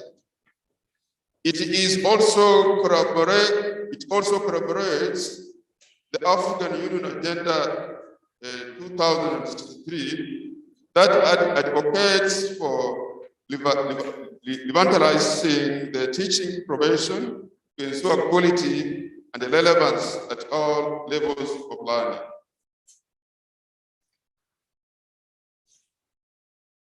At all levels of learning, Just as is the case of most countries in Africa, the government of Kenya recognizes that education, training, research, and innovation are fundamental to the national development agenda. In particular, the government envisions the country's future as a prosperous and internationally competitive nation that is heavily dependent on education. Education is also necessary for the development and protection of democratic institutions and human rights in a country. For example, a well-educated person is likely to make more informed political choice within the country's democratic process. However, regardless of its accrued benefits, Kenya's education sector continues to face daunting challenges such as high dropout rates, early pregnancies and marriages, drug and substance abuse, inadequate learning facilities and materials, poor school infrastructure, and the list goes on and on. I believe all these issues can be aptly addressed through research, further supporting why we have decided to congregate here today for this very strategic international conference. Turning to Kisii University, research has been at the core of our strategic plan 2019-2024 because we believe that research discovers, elucidates, and evaluates new knowledge, ideas, and technologies essential in driving the present and the future of society and humanity. Without proper research, a relevant and modern curriculum cannot exist, as the area presenter here from Tanzania, who presented the paper on competence-based education, clearly elucidated. In this regard, we have, through our 2019-2024 strategic plan, committed to be regularly promoting knowledge transfer through international conferences such as this one, and also through workshops and public lectures. This is because we believe that a university of the 21st century, as a university of the 21st century, we cannot envision to be a center of knowledge and excellence if we isolate ourselves from appraising and providing critical guidance to society and community where we all belong. Conferences such as this one are also a way of getting face-to-face interaction as much as we have got COVID-19 with experts and colleagues in our diverse fields of study, and for those just embarking on the academic journey. Conferences also provide a forum for gaining valuable experience and also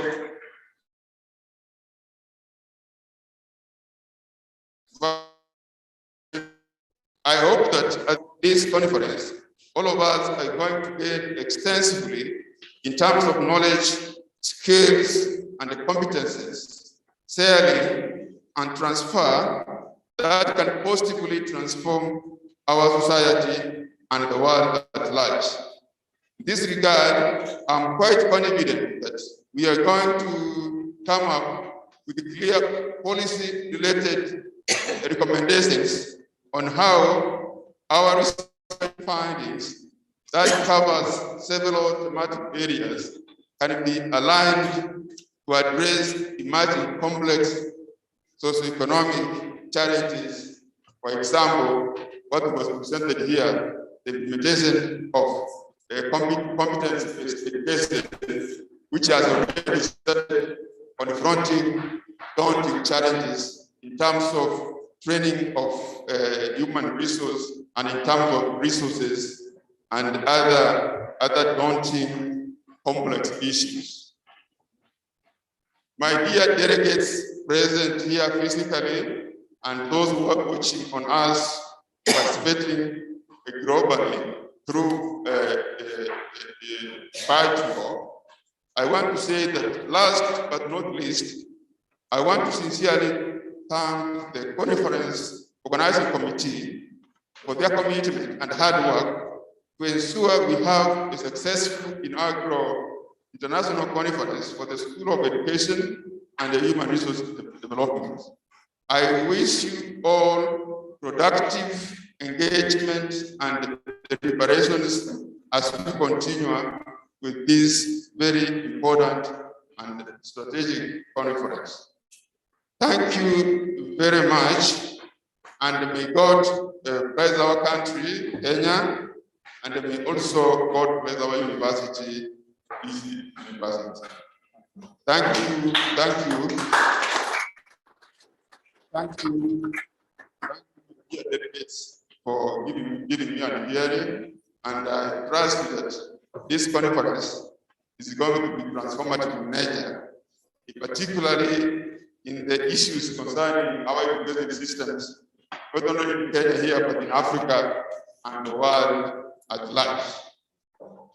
With those remarks from me, now allow me, and indeed it's my humble duty, to welcome the CEC in charge of education in our great county of Kisii, Dr. Amos Nyamoko, to address the delegates attending this conference, both physically and also virtually. Thank you very much.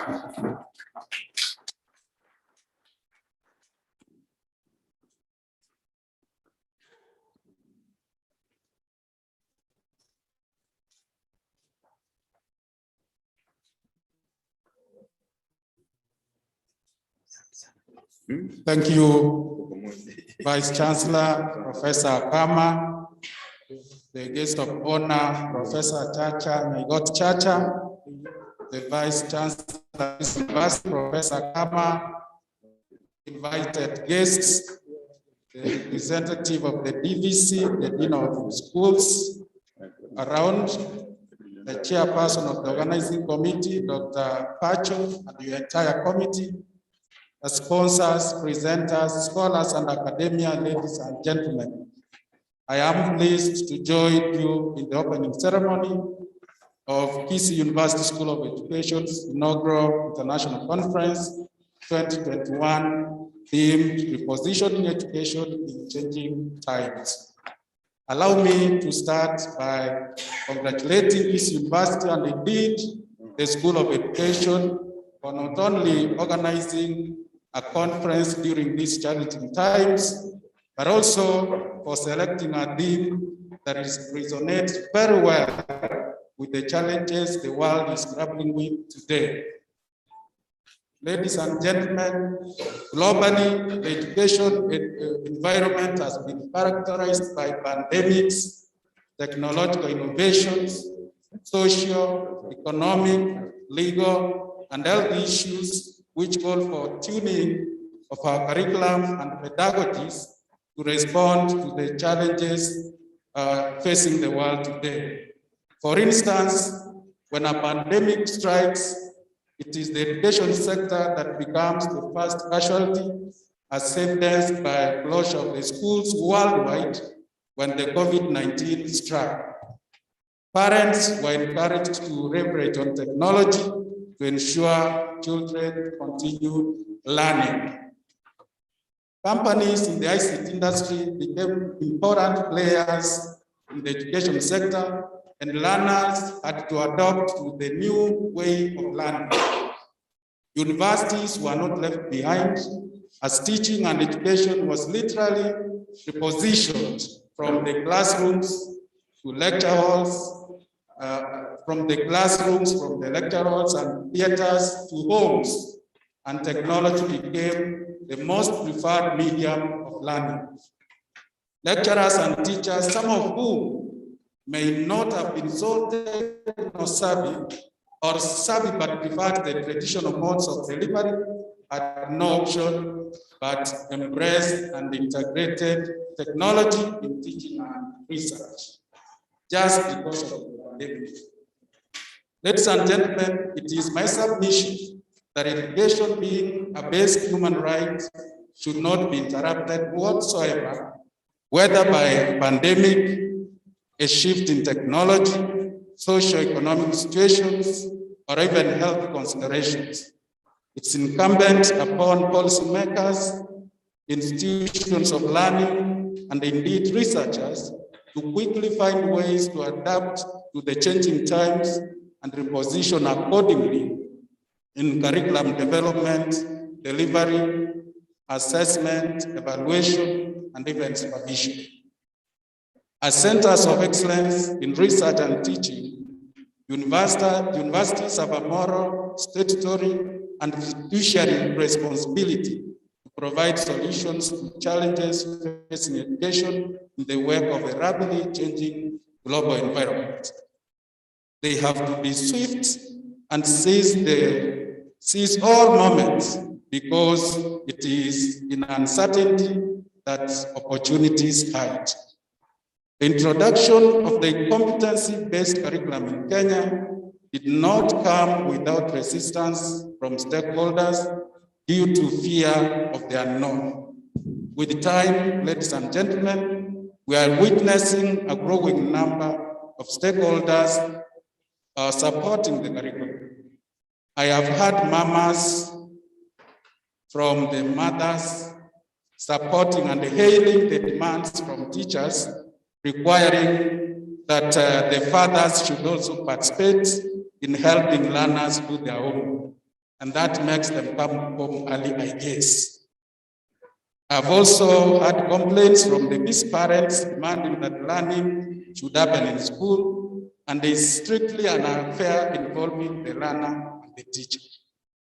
I have had teachers complaining that they have not been adequately trained to deliver the CBC curriculum, not forgetting, of course, the current debate on the requirement that teachers need to be trained at their own cost.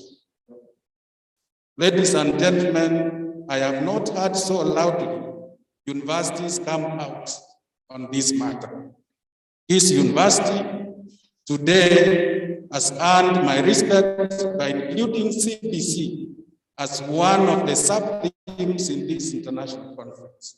Congratulations, School of Education. It is in this regard that I call upon universities to invest heavily in research as a way of providing solutions to global uncertainties. And the Vice Chancellor, Professor Kama, has confirmed here that research is very core. From his speech I listened, he's confirmed that research is very core, and that's the way to go. Collaboration among universities is the way to go, because universities are currently facing funding challenges, as you all know. And these challenges, in my opinion, can be overcome by embracing research, technology and innovation, meritocracy, and competence as the hallmark of decision-making in our institutions of higher learning.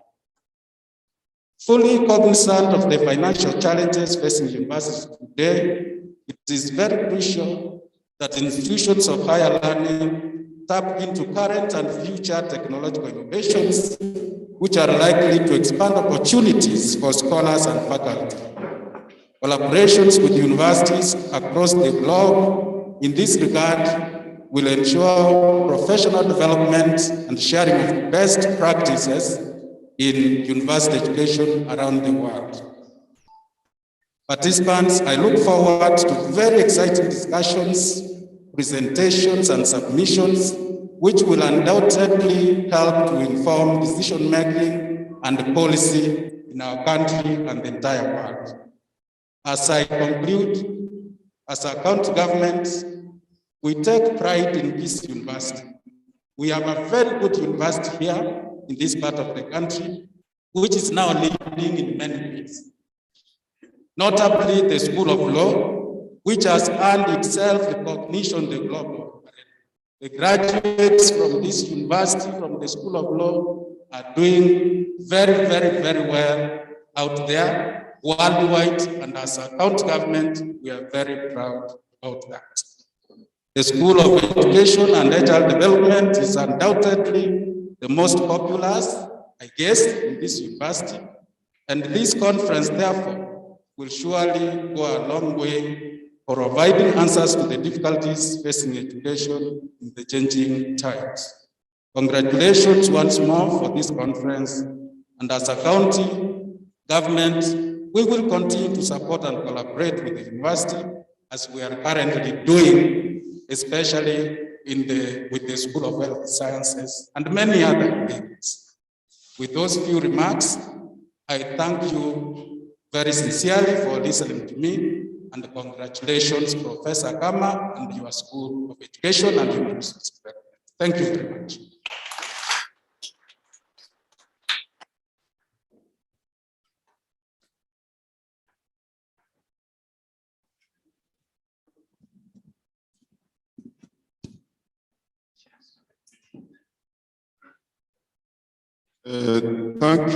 Thank you very much, Honorable Amos Amoko, for that highly enlightening presentation. We have really appreciated, focused, and quite on time. Now, distinguished delegates attending this conference physically and virtually. Now it is my humble duty to welcome our chief guest who is well known to many of us, Professor Chacha Nyaigoti Chacha, who is a distinguished and pioneer Kenyan and indeed global scholar who comes from southwestern Kenya, specifically coming from Kuria, the Anta area. Professor Chacha is one of those highly distinguished Kenyan citizens, Kenyan academicians who have had a unique opportunity to influence university education and also education in general here in Kenya, in Eastern Africa, and the world in general for a period of more than 40 years. Professor Chacha Nyaigoti, as old as I appear, taught me at Kenyatta University at the then Kenyatta campus of the University of Nairobi in the early 1980s. Even at that time, he was also relatively a youth. Was relatively young. I have got to say here that Professor Chacha Nyaigoti Chacha has taught in several Kenyan universities, such as Kenyatta University, Egerton University, and he has also served as visiting scholar in universities in Europe and America, where he has left an indelible mark. Particularly more pertinent to us, Professor Chacha Nyaigoti Chacha is the founding principle of our institution, which is started single-handedly with the support of the government in 1994. We are what we are today because of the work which he did here around 30 years ago. And the Kisii University owes this distinguished son of Kenya a lot. I also want to state here, dear delegates, that currently, Professor Chacha Nyaigoti Chacha is the chairman of Commission for University Education, where he is now serving his second term. But also, over the years, Professor Chacha Nyaigoti Chacha, in fact, has worked in the Inter-University Council of East Africa, where he worked for several years and managed projects worth billions of shillings or millions of dollars. He has also been the CEO of Kenya Higher Education Loan Board, currently known as HELP. Professor Chacha has also mentored and supervised many PhD and master's students. My dear delegates, with that very distinguished profile, join me to welcome this unique son of Kenya, Professor Chacha, by maybe you cannot know this again. Let us stand as we welcome this distinguished son of Kenya and Africa, and also give him a round of applause, please.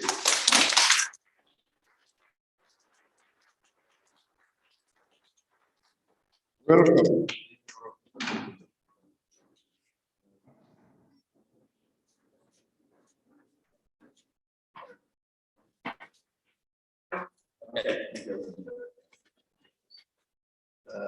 The mic, okay, thank you. Madam John Akama, the Vice Chancellor, all the leadership of this university, as well as the leadership of this conference, led of course by the Dean, together with the manager, distinguished participants in this international conference, wherever you are. It is always a great honor for me to be here. Just like the Vice Chancellor has said, I have a very personal attachment to this institution because of its history.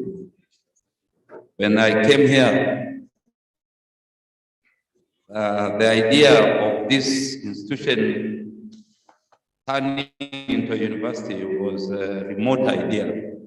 There were a number of skeptics who didn't think that we will manage. But I thank our government, I thank colleagues who joined me here. And during that time, the mentoring university, which was Egyptian, as well as all of you scholars who later joined here after I had left. I didn't stay here for long.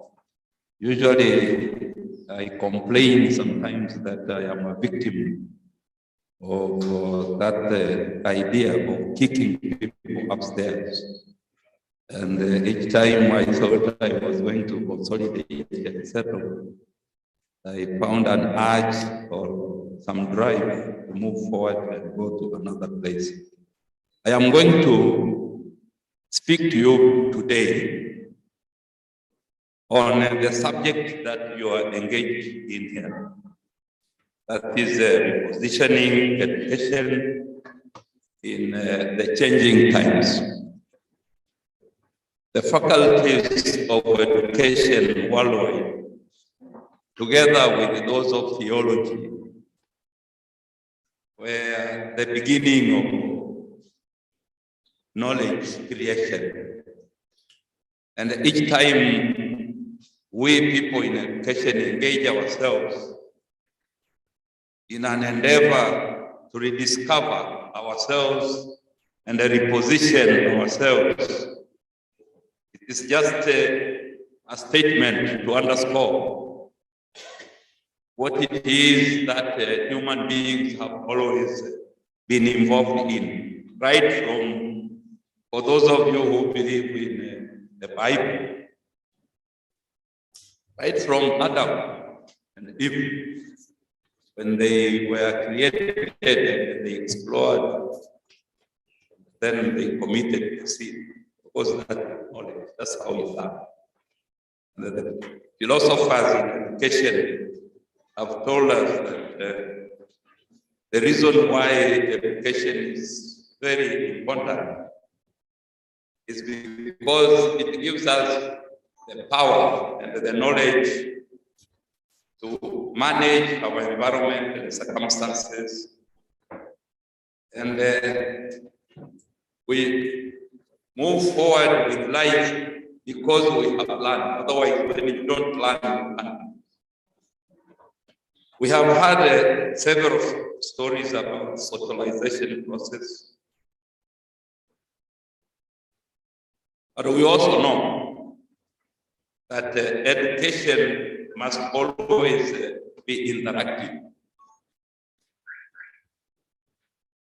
Teachers must learn how to allow the learners to participate in the process of learning. That's why preoccupation on this question of competence-based curriculum is currently the in thing, and that's why we're even here discussing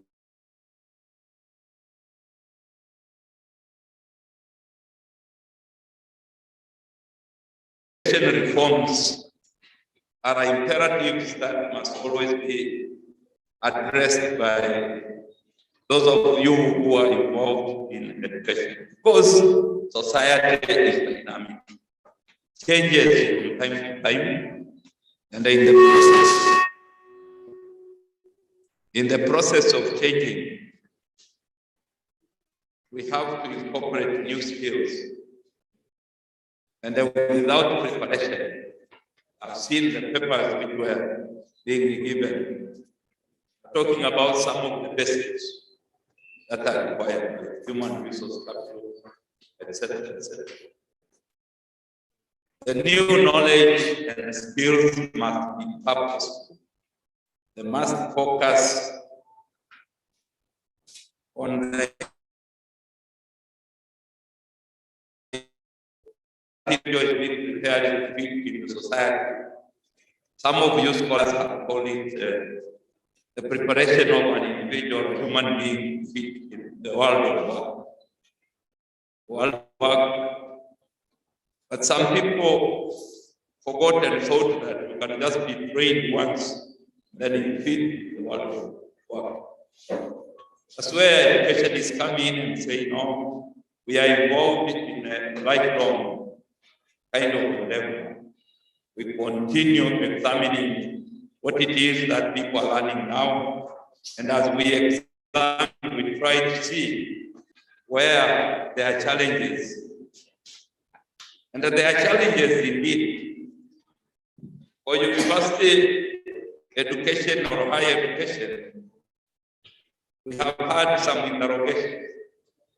Predominantly, some of the focus on what those interrogations have been were articulated in 1998 in the UNESCO conference in higher education.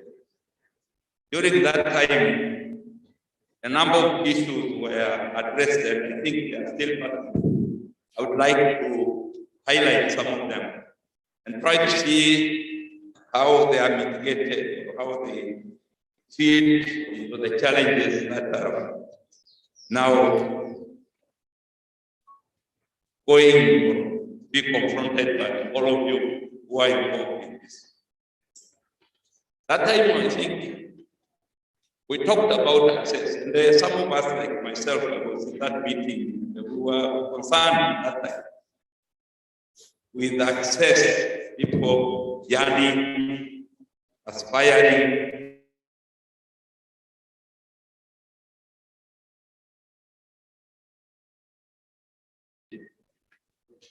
And I think this is an issue that needs to be addressed now. That if it is indeed true that we allowed access to be enjoyed by all the learners who are trying to get into higher education and university, and we had more students coming into the university and into the higher education systems. Where did we go wrong? Because massification was supposed to endear the economies of those who were experiencing massification, to derive highly trained human resource capital that will be put back into the economic activities of the nations where massification has taken place, resulting in the improvement of the economy. Now, I know some of you are in the economics of education, comparative education. You need to engage, to ask and find out whether we realize the benefits of that massification. But also, we talked about it as something which was not going to create a panacea for all the problems that we are facing. And we thought that unless that is handled properly, it was going to affect the quality. So that's another issue that was thoroughly discussed during the conference. How can we guarantee that with the expansion of higher university systems, we will still maintain the quality education that the universities were known for delivering or according the learners as well as those who interact in the halls, lecture halls, and seminar rooms. That is still an issue that requires to be addressed even as we are now fully engaged with the competence-based curriculum. The question right now, I think, facing us is there is another wave coming around in this country where there will be very many people coming into university systems. And the questions have been asked, are universities prepared to accommodate the students who are now going through this new system called the competence-based? But I think the bottom line, you scholars, is to ask ourselves, is competence-based curriculum different from the other curriculums? And if it is different, are we talking about the content? Are we talking about the scope? Or it is actually the methodology?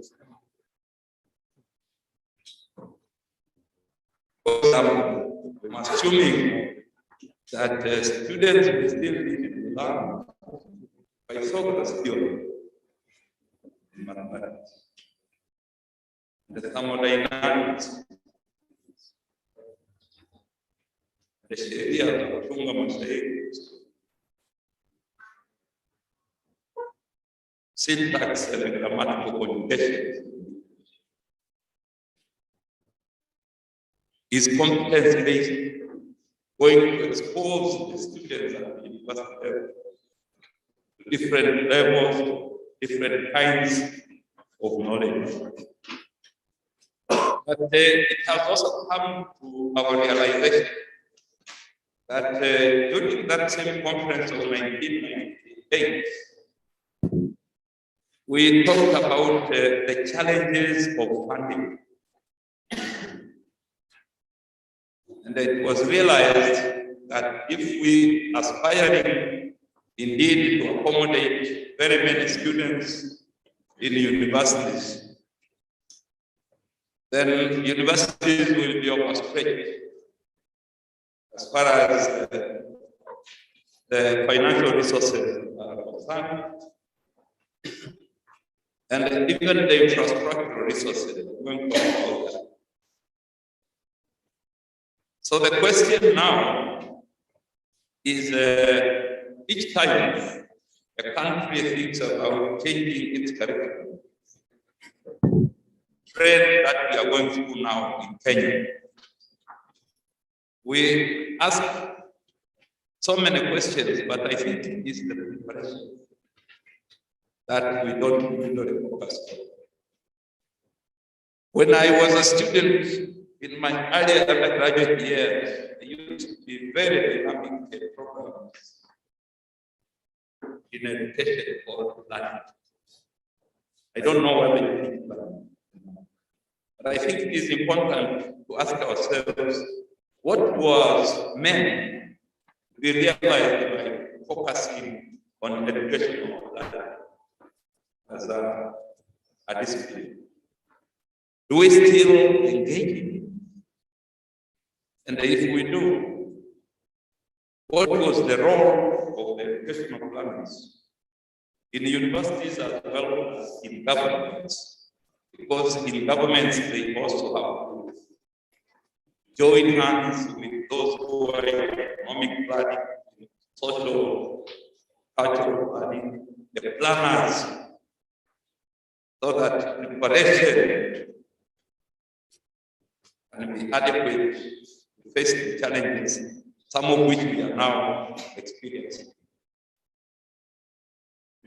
So in the process of planning, the question of funding addressed, but we also question ourselves. What will be the role of the private sector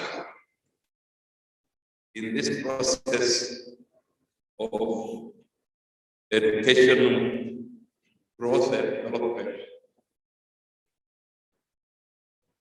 The cry now for universities has been a mismatch in their funding, resulting from some of the capitation being directed to private universities.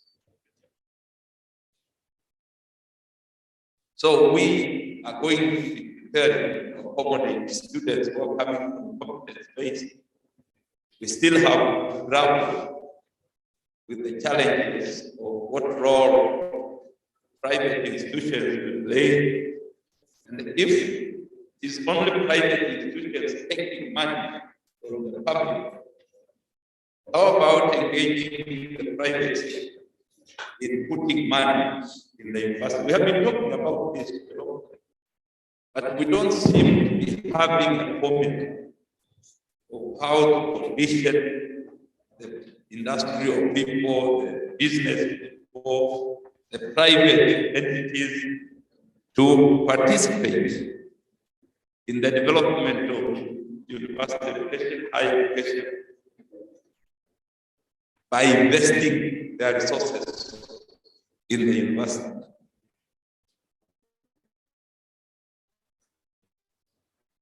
Then I think the major challenge that this situation we are faced with now accords us to face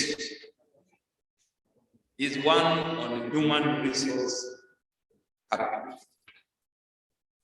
Adequately prepared individuals, men and women, who are going to be responsible to ensure that the curriculum that we are following, ensure that the university is covering in all the schools I have seen, for example, in Kisii here, we have very many schools which we have brought forth.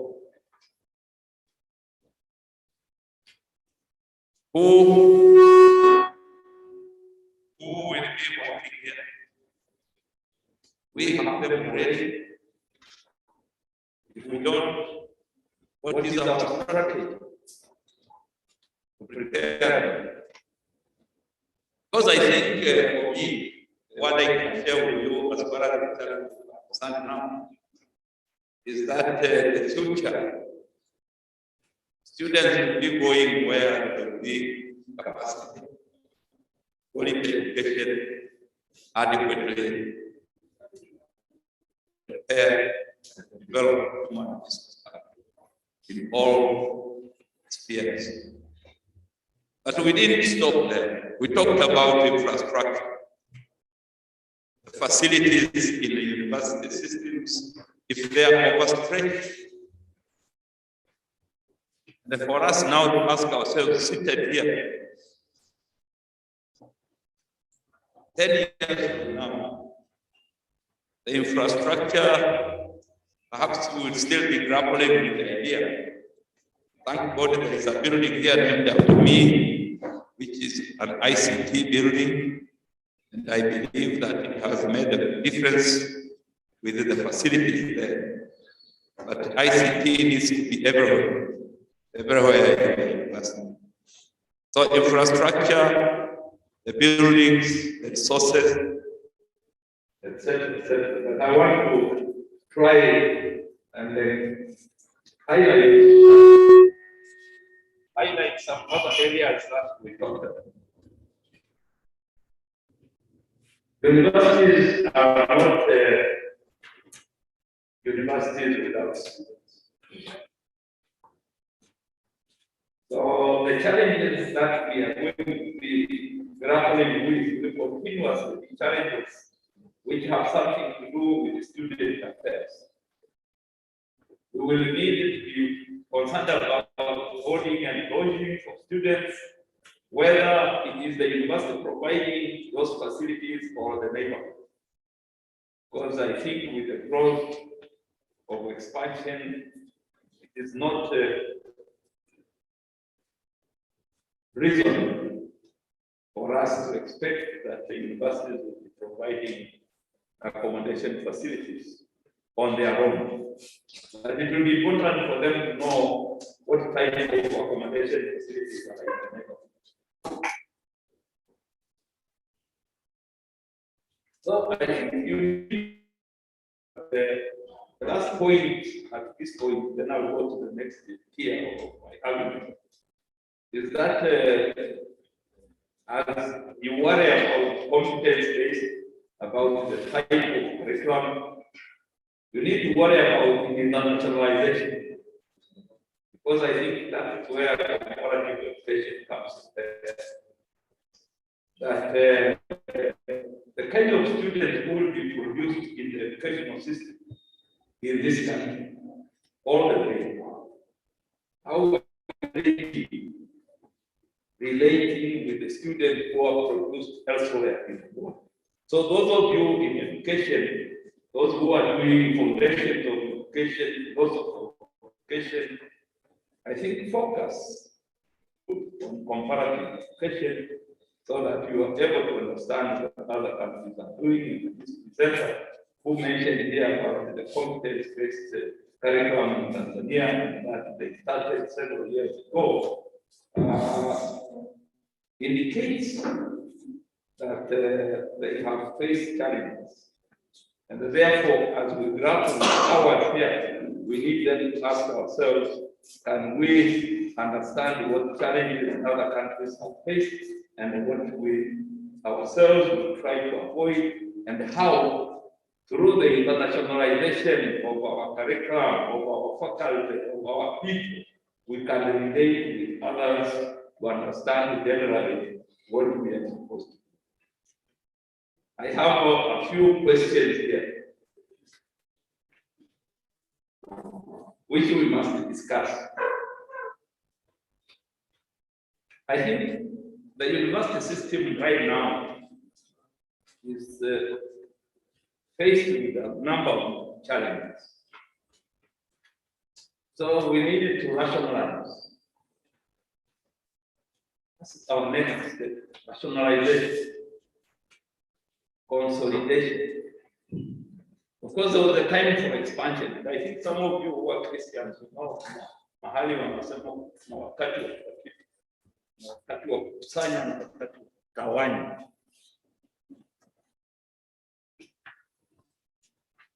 So maybe going back to those verses in the Bible, we need to ask ourselves now, what time are we in right now? Because I think we are in a time of rationalization and the consolidation. And then we need to ask ourselves whether we have the capacity to right size. And sometimes be upgrading the numbers, upgrading the facilities. But there is also a dangerous word called downsizing. And then my worry is that that's where all universities will have to address their future. We may have to swallow some bitter pills and downsize. And as we downsize, we'll be relating now the number of other areas. Of course, very good at reading what is happening. You have already understood that there was a challenge in the university before. When there was an attempt, whether they were rationalizing or outside or what they were doing. I think it is important for us to know that always we as a country, we are a country of laws. And that therefore we are given by the various legal provisions which are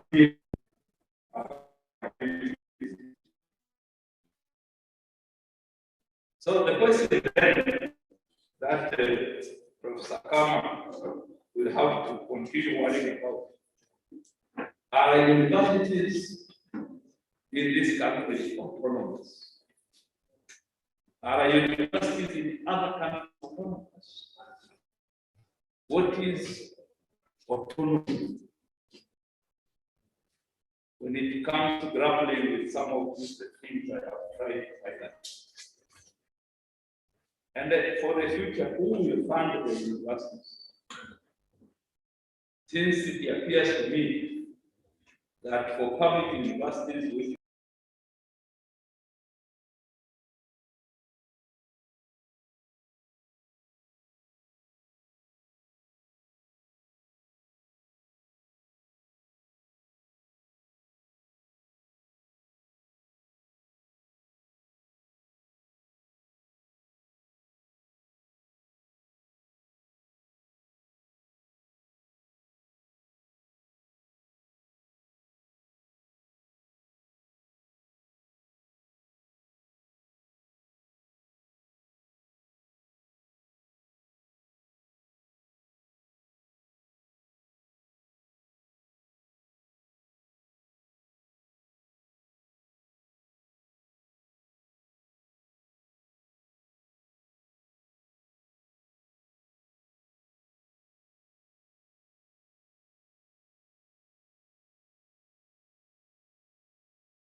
science, art and craft, technical fields, including history, and the competence based. I think different. The way we're you scholars of education, when some of the parents started being told that they are different. So you ask yourself, are we failing as a faculties of education? And we articulate our voices and say, actually, if there was no interest, then there was no need. And if there was need, then it has to be rationalized and amplified in terms of the benefits, cost-benefit analysis. That's what economists do, including economic of education specialists who are here in this room. Then a few months ago, here or two, in this country, everybody who was studying was talking about STEM. It's only and myself who are talking about social science. STEM. Are we still talking about STEM? Have we stopped talking about STEM? Has it been found that STEM cannot stand alone? It's your responsibility as education researchers. Tell us, what was the ban? Why you were thinking that if you focus on science, technology, engineering, and mathematics, you will solve all the problems of this country. Okay. Then we came to TVET-based. So there are so many institutions that are TVET-based. And we used to have them, you know, Mawego was a technical secondary school. You know, Mawego, you live near Mawego. There was a school called Sawongo.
When at the time when the guest speaker was leaving, I asked the School of Education, the faculty of the School of Education members, to accompany them for a group picture.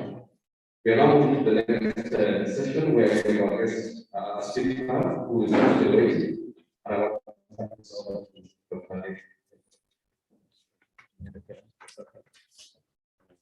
Thank you. Our next speaker is Barbara is online, and I want to give a brief for Barbara comes online.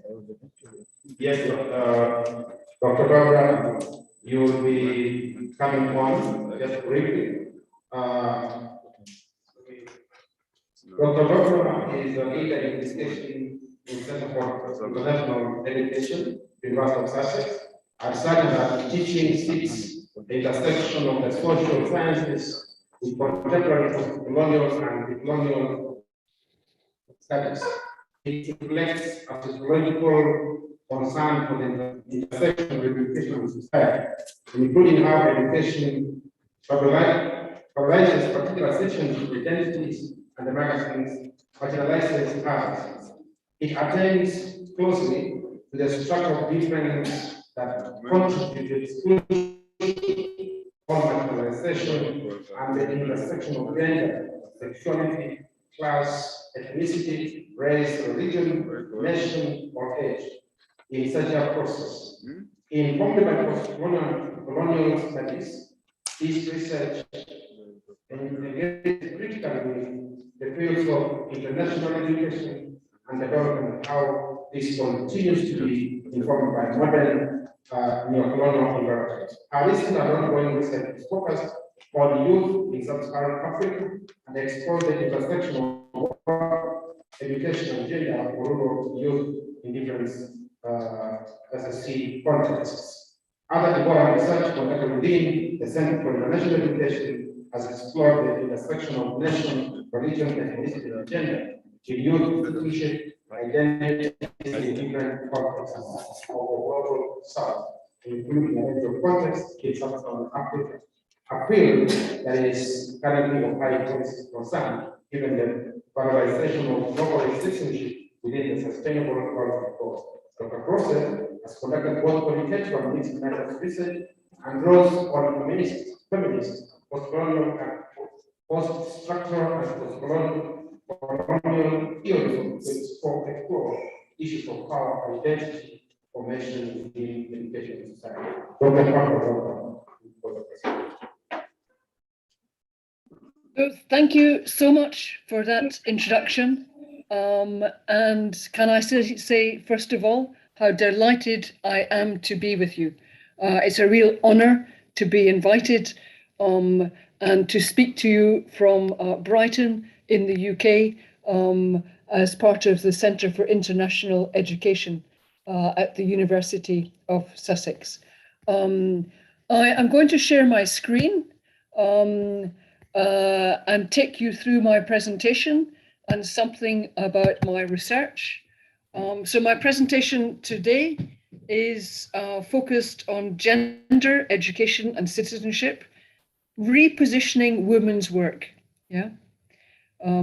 So yes, congratulations to Kisii University and to the School of Education on organising their first international conference in these difficult and changing times. My own background. I'm a sociologist of education at the Centre for International Education at the University of Sussex. And that is a centre that is focused on education in the Global South and has done a huge amount of research in Africa. I research the intersections of education, citizenship, and work, and how this is gendered. I have an ongoing research project, partnership with Dr. Lebo Moletsana at the University of KwaZulu-Natal in South Africa, and Dr. Dauda Moses in the Modibo Adama Institute of Technology in Yola in Nigeria, focusing on youth, gender and education, changing landscapes of work in rural sub-Saharan Africa. There's a link there if you want to find out more about that project. And I need to acknowledge here also Dr. Benar from Kisii, who is on the panel of our critical friends. And it's thanks to Dr. Benar that I'm here with you today. So thank you.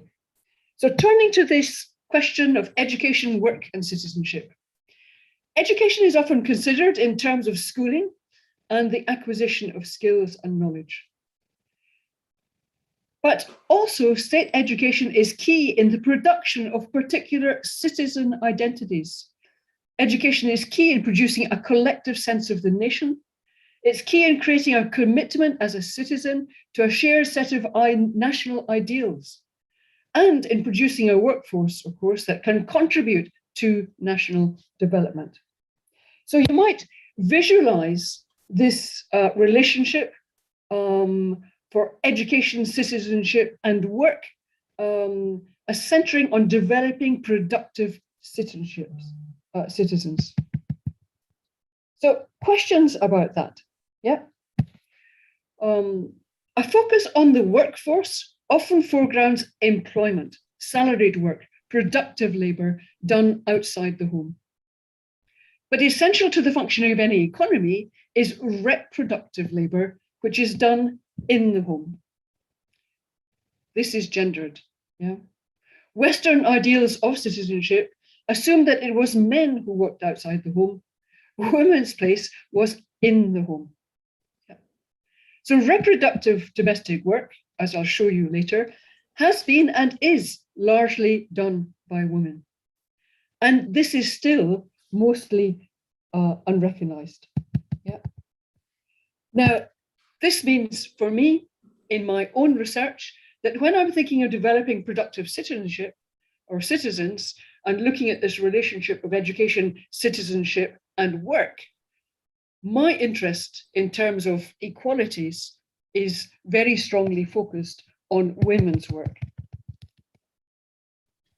Now, of course, as your previous speakers have identified, there's an important international policy landscape that Kenya is working to fulfill, and that is attentive to the issues I'm highlighting.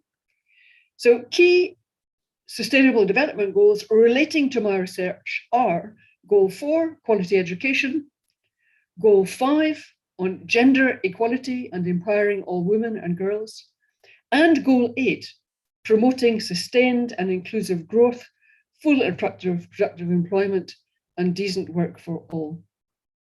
There are tensions between these in the ways these are framed and taken forward.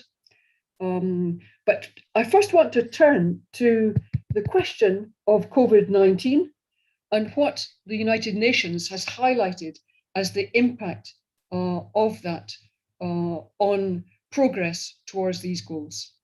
So these are comments that are relevant globally. I'm not suggesting this is only for Kenya at all. So in relation to Goal 4, COVID-19 has wiped out 20 years of education gains globally. And that means an additional 9% or over 100 million children in grades 1 to 8 are below minimum reading proficiency levels in 2020. And that actually means that around 55% of children globally are not proficient readers, shockingly. 1 year into the pandemic, 2 in 3 students were still affected by full or partial school closures. And importantly, the poorest and most vulnerable children are bearing the brunt of the crisis. In terms of Goal 5, violence against women has been intensified by the pandemic. Child marriage is expected to increase. Women have suffered a disproportionate share of job losses and increased care work, that question of domestic work, reproductive work at home. Women have also been central in the response to COVID-19 as frontline health workers, care providers, managers, leaders of recovery efforts. However, they remain underrepresented, as I'll show in my later slides, in leadership positions and their rights and priorities are often not explicitly addressed in response measures. In relation to Goal 8 on the right to decent work, COVID-19 has caused the worst recession since the Great Depression. Workers in informal employment are most at risk, and informal employment in Africa is much more prevalent than in the rest of the world. Young workers and women have been particularly affected, and women were more likely than men to drop out of the labour force in order to care for children. Again, this issue of domestic reproductive work. That has increased gender gaps in the labour force participation rates. So from the World Economic Forum, their gender gap analysis from 2019 had highlighted that it would take 99.5 years to close the gender gap. This was an improvement in 2018, when the gap was calculated as needing 108 years to close. But it still would mean that parity between women and men across health, education, work, and politics would take more than a lifetime to achieve. The report for 2021 points out, however, that another generation of women will have to wait now for gender parity.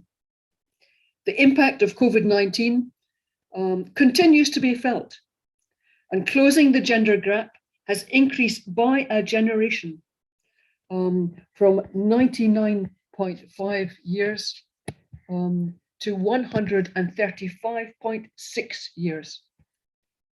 So shocking impact of COVID-19 on gender parity. I've raised the question of unpaid care work in several of my slides already. So this was before COVID-19, a report by the International Labour Office, who highlighted that women perform 3/4 of unpaid care work, 3 times more than men. Yeah. Unpaid care work makes a substantial contribution to countries' economies and to individual and societal well-being. But unpaid care work remains mostly invisible, unrecognized, and unaccounted for in decision-making. Staggeringly, 16.4 billion hours are spent in unpaid care work every day. Yeah. And this is equivalent to 2 billion people working 8 hours a day with no pay, with no remuneration. And if you value that on the basis of an hourly minimum wage, this amounts to 9% of the global economy, estimated at $11 trillion US. So a staggering contribution to the economy is not being recognized fully. Yeah. And this is before COVID-19, and all the UN reports are saying that COVID has intensified these inequalities. So I'm turning now to the gender gap analysis report by the World Economic Forum to highlight some of their statistics, which are contemporary, so post COVID-19. Yeah. In terms of women's political empowerment, globally, that remains, in terms of the number of women in parliament, they are only just about at 1/4 of parliamentary representation. In terms of ministers, that falls to 23%. Yeah. In terms of gender and the workforce, we find that women are represented in the workforce in roughly equal rates to men at 49%. But in terms of skilled labor, that falls to 40%. Yeah. So women are overrepresented in unskilled positions. Yeah. In terms of gender and work position, that's confirmed also by this slide, where you see that women in female ownership of companies stands only at 14%. Yeah. In terms of women's representation in management, that is less than 20%, at 18%. In senior roles, they're only just above a third of senior roles. Yeah. I would ask you to think also in your university, how many women are there in senior roles? Yeah. I could have presented from my research in South Asia some data on women's positions in higher education leadership to show how the gender parity gap there is just huge. Yeah. And then in terms also of women's hiring into senior management positions, this shows that in 2021, that percentage is systematically drawing, falling backwards. And then finally, what that translates into is an income gap that is absolutely massive. So an average income for men at $23.2 thousand, and for women, 13.1 thousand. That's a global figure. Yeah.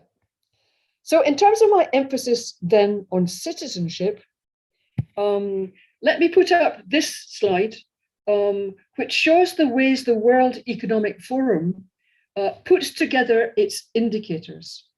So that is focused on the economy at the top of this round figure on the left-hand side of my screen. It takes in education on the right-hand side, health on the bottom, and then politics on the left-hand side. Now, these are the figures for the UK. It would be absolutely wrong of me to sit here and point fingers at the Global South to highlight these issues as a problem in the Global South.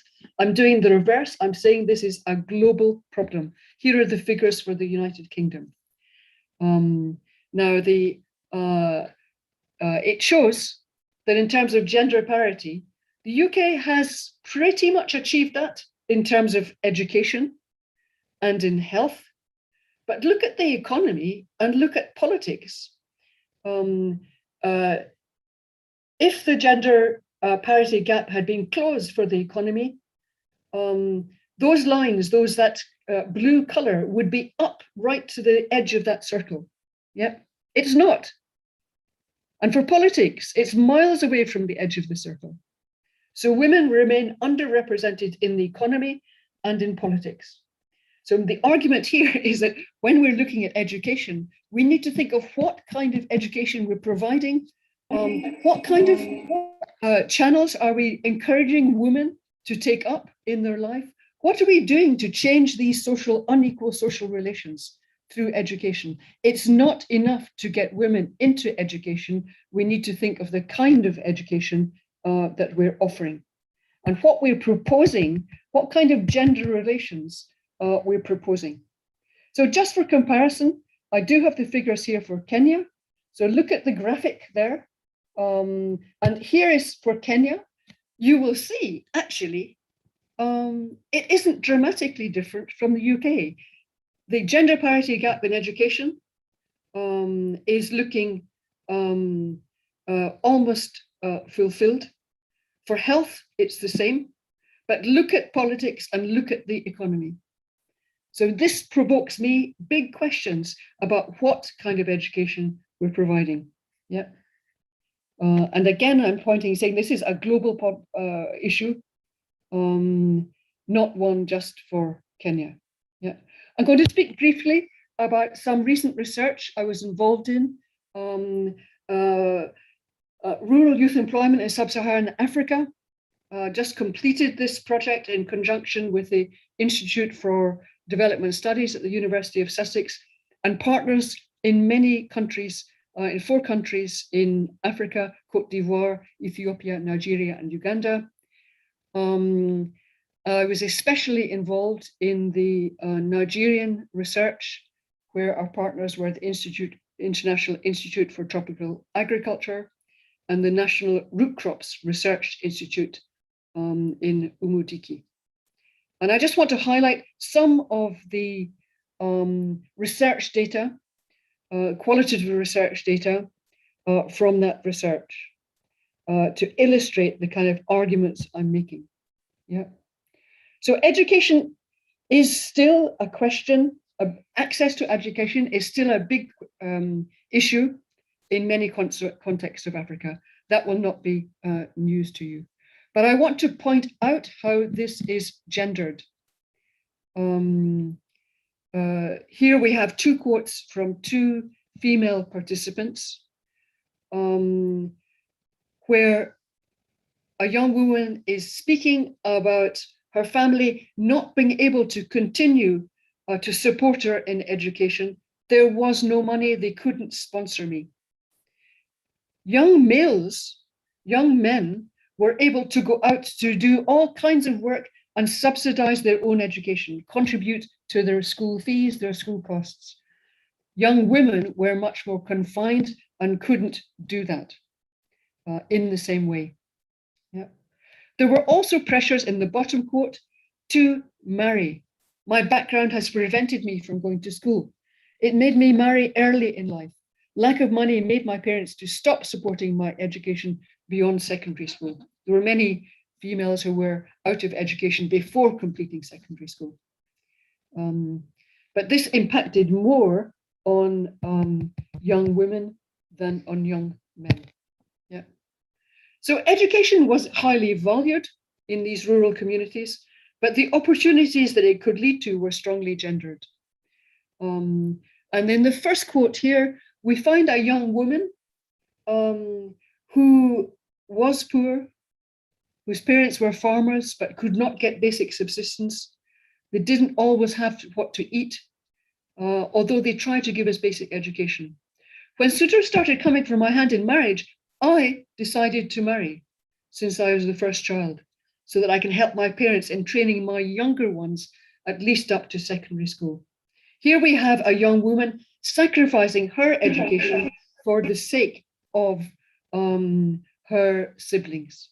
Clearly strong expectations that this was the right thing for a young woman to do, to take up marriage rather than taking up her continuing her own education. There were young women who were resisting these discourses. The bottom quote there, I've experienced being a housewife and found that it is not good at all. All my children will be educated and acquired at least a teaching certificate, a faith in education here that was very clear. I will not like my daughters to become a housewife like I did before finding something to do. So there was a kickback against this from some of our participants. But here we find, we asked our youth participants how they envisioned their futures. And these are two quotes, one from a male and one from a female, indicating how they imagined their futures.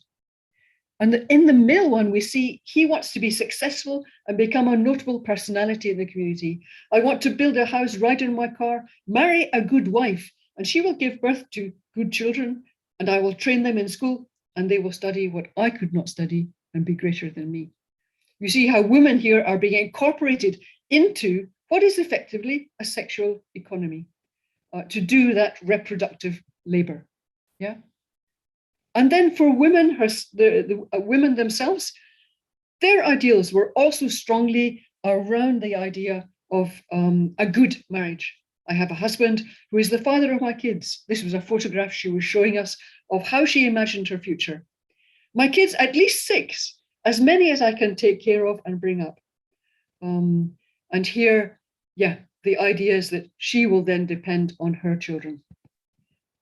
So this, for me, is indicating that there is much more to do in terms of education to bring women and men more equally into different kinds of labor that will allow them to participate in the economy and also in politics. In this research, no women talked about being involved in politics, none.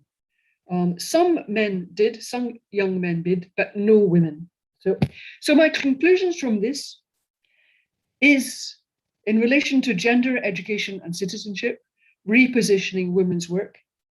A key concern is the kind of citizenship that is expected of young rural women and the implications of this for their education and work. Yeah. In that research, young women's lives were strongly framed by expectations of marriage, childbearing, and reproductive labor. And this reproductive labor was assumed, underestimated, and undervalued. Yeah.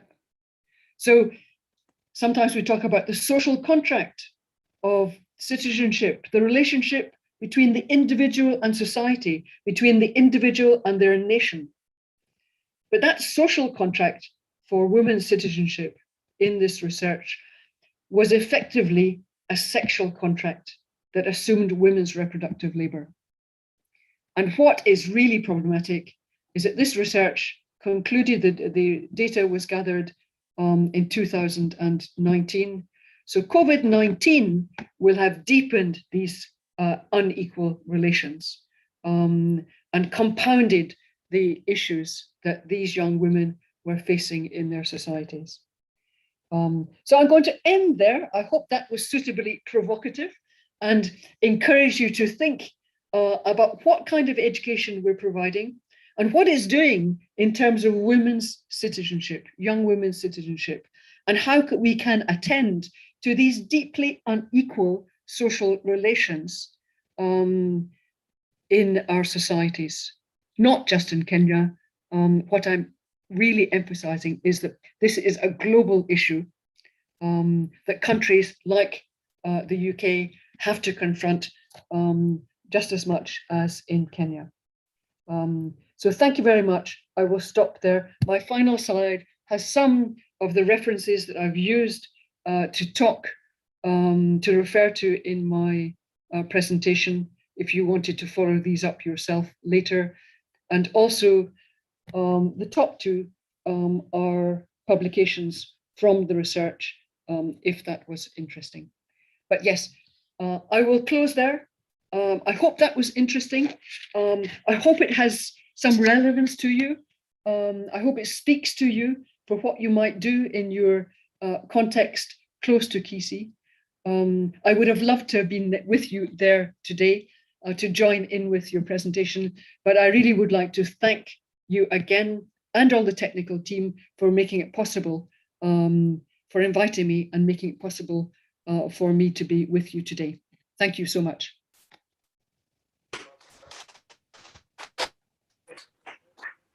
Because of I think that network connectivity may not have reaction. We will be able to link up with you in case we have an issue. We have so that we be able to interact with you on your very presentation. Ladies and gentlemen, allow us now to break. I mean, we want to break for a couple of tea. Present a little before we get back. And in the meantime, members of the session, please join the guest of honor, guest speaker, and the Vice Chancellor for corporate as announced.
Just let's look at so that means we will stay few instead of us, we move from one to another, and then we will exercise. So we should be able to back on that just under 1 hour. So now,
Professor, could you try speaking? Okay, so can you hear me? Fantastic, fantastic. We can hear you well. Let's just set you up and then we'll hand you over. Is it possible, just before you hand me over, is it possible to also to enable me to share my PowerPoint? You should have that possibility now already. If you try, you will see it's possible. Okay, thanks.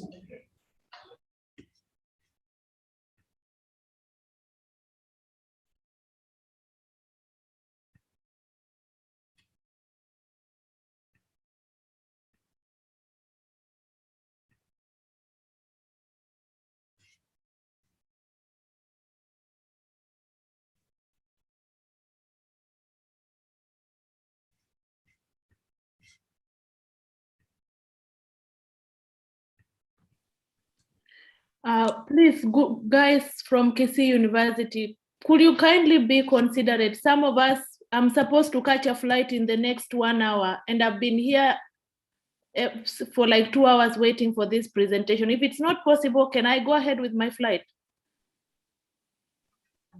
Good afternoon. Sorry about the inconvenience. We were moving from one room to the other. It's almost getting set up, and then we'll let you know what to do. Am I going to present now, or do I have to wait? Because then I'm going to another city in order for me to be able to fly later. So I don't want to inconvenience people. No problem. Let me get back to you on that one momentarily. I'll just drop you a message. Dr. Pacho is very much aware about this, and that's why he's just sent me a message. So please check with him. No problem. Thank you.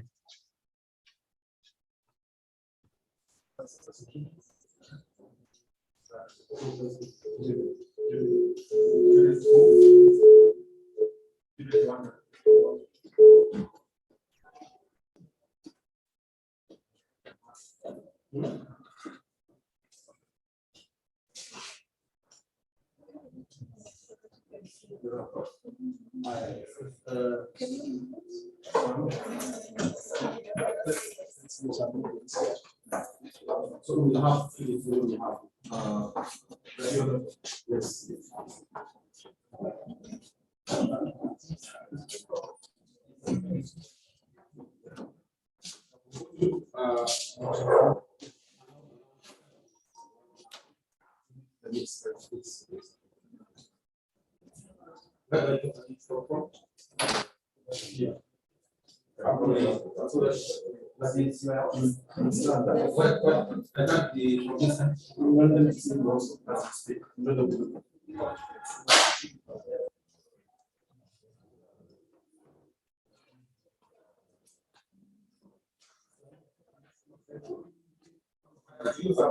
No, you can listen.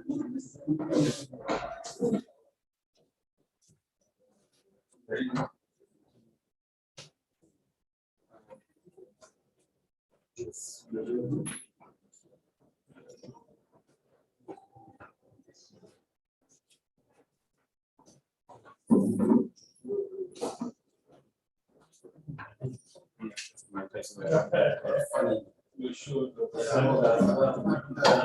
Yes. Well, if you advise, that would be fine.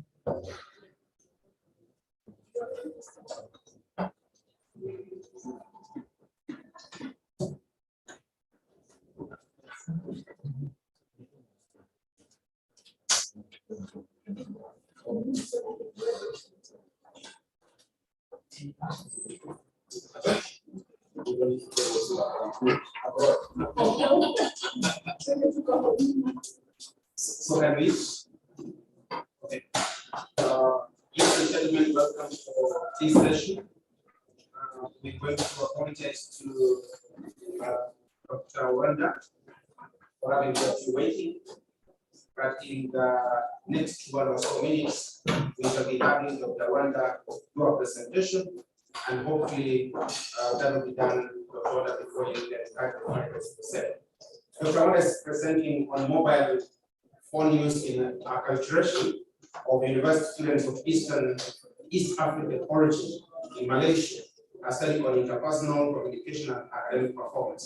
So welcome, Dr. Wanda. You'll have 15 minutes to do your presentation, and then we'll have a few reactions before we can let you go.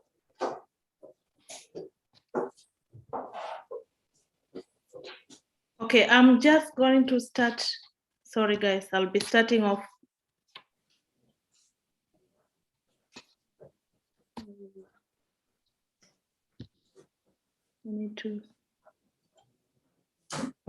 I don't see a button for me to share the screen.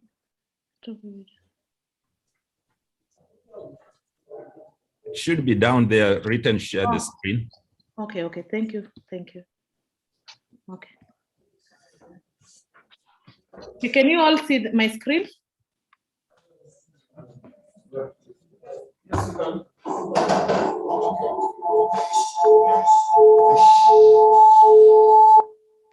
A very good afternoon. I'm still not a doctor yet, but in the process. My name's Judith Wanda. I'm currently a PhD candidate in University of Dar es Salaam, and I'm also assistant lecturer with the University of St. Augustine in Tanzania. And this research comes from my tenure of stay in Malaysia, where I did my part of my first and second degree and part of my PhD. And me, together with my co-supervisor, who is Dr. Tan Hui Ping, we worked on a research entitled Mobile Phone Use in Acculturation of University Students of East African Origin in Malaysia, a study on interpersonal communication and academic performance. We all know that crossing borders has been a challenge. A lot of East African students are going to Malaysia to search for education, but when they arrive there, they have a struggle because of the cultural difference, and they need to acculturate to a new culture. And therefore, with that struggle, now with the rise of technology, a rapid development of technology now is paying attention to how we are using mobile phone, not only for just SMS and calls, but we are looking at it as how it's helping us to build social networks, and in order to be able to achieve adjustments in a new environment. And it has been confirmed that growth and increase of mobile communication has transformed the way people meet, and now people are able to meet virtually and be able to connect with each other. Now, with these students, when they cross over to get to a new environment, especially in Malaysia, they need friends, and they need to continue keeping close ties with the people that they have left at home. And a lot of researchers that have been done on mobile phone confirms that it is a tool that most of people are using to maintain their relationship. And therefore, one of the researchers, Habuch, 2005, termed it as a telekukun, that people are forming their own kukuns in order to be able to build a connection and relationships so that they could grow. And the effects of new technology has made people to be able to connect and be able to develop their ideas and be able to grow and build a network. And therefore, if you look at acculturation, basically acculturation is the process of you being able to adapt to a new environment. So a lot of students, when they are in a new environment, they are looking for mechanisms to be able to adapt in order for them to be able to survive and build the interpersonal communication that they are required to have, so that when they get to classes, it makes it easier for them to understand what they're being taught, because they're in the groups with the locals and they need to understand them. Therefore, this brought up the problem that traveling from a home country environment that you're accustomed to a society that one relates with, to a unknown one, which is under somebody else, provides anxious moments, and we all are aware about this. And just like other immigrant students are also facing the same scenario. And one being able to access individuals' own ethnic and cultural background, it's difficult because now they can't even speak their home language. They can't do things that they've been doing at home. But this is very essential in their survival of a new environment. And therefore, acculturation becomes a bit of a challenge, because then they are going through a struggle of adapting to a new environment, of understanding situations that are happening in the new environment. And eventually their learning skills, their learning environment is also affected. And that is, and we all understand that human beings, we cannot survive without communicating. And communication is a key area, because it's through communication that we are able to identify who we are, and we are able to understand our own identity in whatever environment we are. And that's why it's pertinent to study a relationship between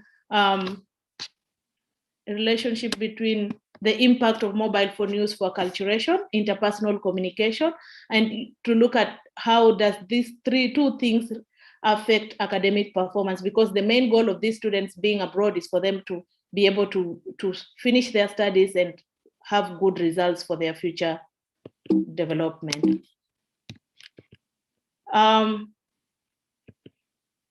Now, there are a few literatures that I reviewed in regards to this study. I looked at new communication tools, and mobile phone is one of the new communication tools that we are looking at in my research, because a lot of studies that have studied on mobile phone subscription in low and middle income countries, it shows that the percentages are very high and that a lot of people adopt mobile phone for easy usage. And a lot of studies that have been done in Africa, for sure, it shows that mobile phone transaction communication is one of the most highly transactions that are, most highly technology that is used compared to laptops and desktops. So the new media communication technology offer communication features like the one we are talking about, which is the mobile phone. It offers a feature of non-speaking communication, whereby you don't have to face someone face to face, but you are able to deliver your message through a virtual world and be able to connect with people. And then another area I looked at was social networking and information seeking. The main reason why we adopt mobile phone for us to be able to use from the various literatures that I reviewed, it's because people want to build and maintain relationship. And these relationships is not just a one-time of relationship, but these are relationships that are supposed to be sustained for a long period of time. And Africa's avid hunger for mobile phone, it confirms that we Africans, our tendency of collectiveness is something that we cannot live without, and we need to continue building that. And therefore, mobile phone has been regarded as a facilitator in enabling us to build our collectiveness.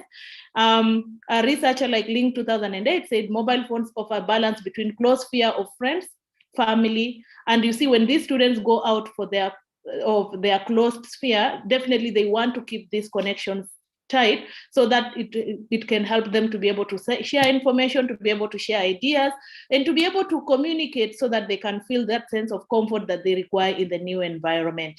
And another area I looked at was acculturation of international students. The word acculturation, as I said from the very beginning, is the cultural adjustment process. You're coming from East Africa with your culture, you arrive in Malaysia, you find that Malaysians also, they have their own culture.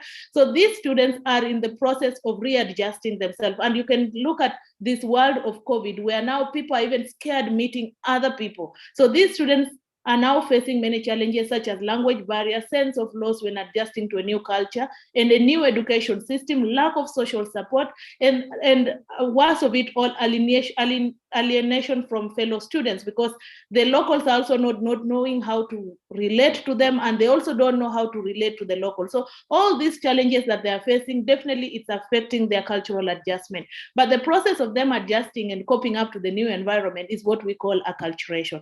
So this acculturation has greatly been studied by Berry. Berry as I would say, the king of acculturation theory, where he looked at the process of acculturation, which has 4 areas. We have assimilation, integration, separation, and marginalization. So we can never say that there's someone who acculturates better than the other, but the only thing that helps us to understand acculturation, when you look at facilitators, like mobile phone is one of these facilitators that we are looking at today.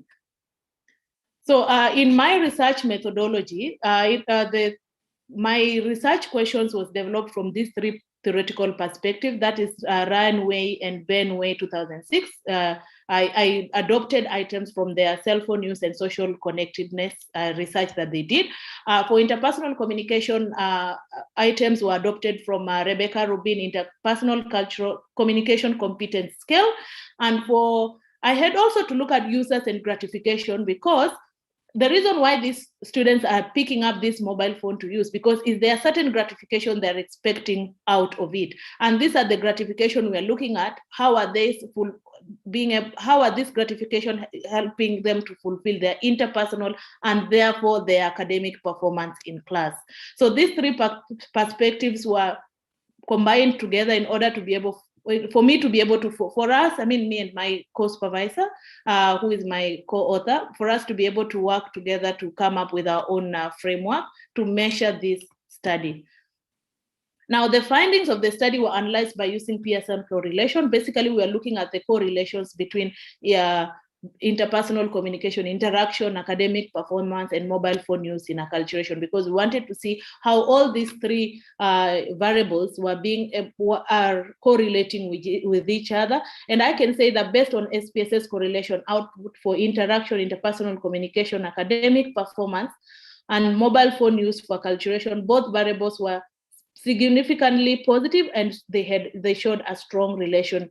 As you can see, the Pearson R coefficient tailed at 2, it was 0.411. So the contribution of this study is that the findings match and support the research that were proposed earlier. And the research that was proposed earlier is, for instance, the findings of this study is consistent with Elson and the team, where they looked at social networking may be used to strengthen relationship, and definitely it shows that mobile phone use, the element of social relations through mobile phone use has helped this student to be able to maintain their relationship, and eventually this relationship is having an impact on their interpersonal communication. They are able to have some confidence to even speak to the locals, because through mobile phone, they keep learning things from each other that helps them to survive, and they keep learning things from their friends who have been there longer and from people who they can relate to, and therefore that survival has enabled them to even understand what is being taught in class and be able to do assignments together with the rest. So it's thus a good conclusion to communicate with people that drives their mobile phone usage that suits their lifestyle and core values. And another researcher says that students who report higher levels of mobile phone use for academic purpose have higher levels of education involvement. Of course, that is the main goal of East Africans being in Malaysia, and definitely this mobile phone use has been of an impact to their study. Now, in conclusion, findings explain why mobile phone is seen as a remarkable new technology in Africa, a continent where talking face-to-face was once a preferred choice of communication. But as we move, because of the distance and because of the development in technology, we are now replacing it with the use of a mobile phone because of its portability and ease of use. For example, Green 2002 adopts the theory of absent presence, whereby someone removes himself from being physical, but with the essence of being absent, he's still present, because you can still reach out to that person and you guys can still communicate. So this is a theory that I would say in future, if someone wants to do a further research, would want to look at to what extent are these students applying this theory in their continuous survival of being abroad, or is this theory helping them to continue, like some of them now after they finish their study, do they continue working, and how is absent presence helping them in their life? And then acculturation shows that international students' cultural identity is something that is very vital.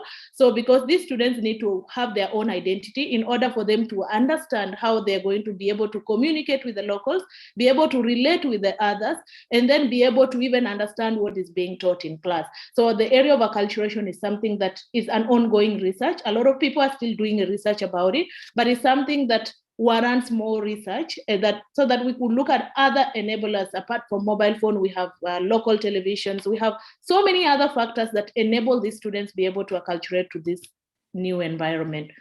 We all need to know that moving to a university in a foreign country requires cultural adaptation, aiding in helping one to understand what is taught in class and hence be able to succeed academically. And also that students need social support wherever country they are in, translation of university vocabulary, navigating the campus, and assistance with finding available resources. And also these students are also surviving in a local community, so they will need all this support that they require in order for them to be able to survive and to succeed and achieve their goal. So international students merge one identity with another and pursue academic endeavors while living on their own for the first time.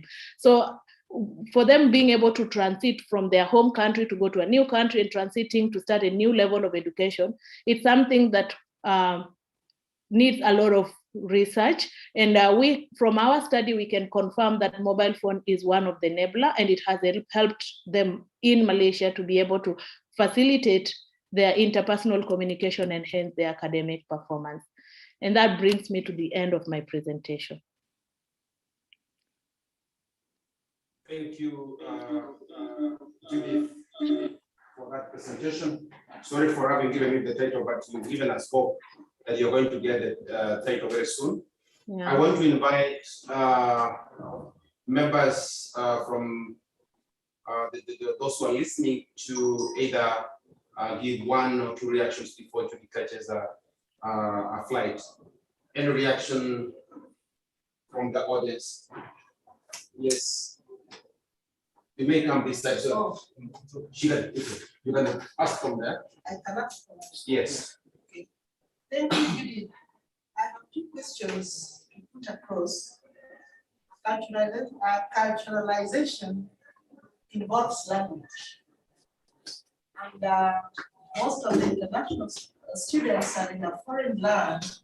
I'm wondering the media of it, the language they use for instruction, and how long it will take for you to be acculturated into the language before you get to use it so that you understand it as a media of instruction.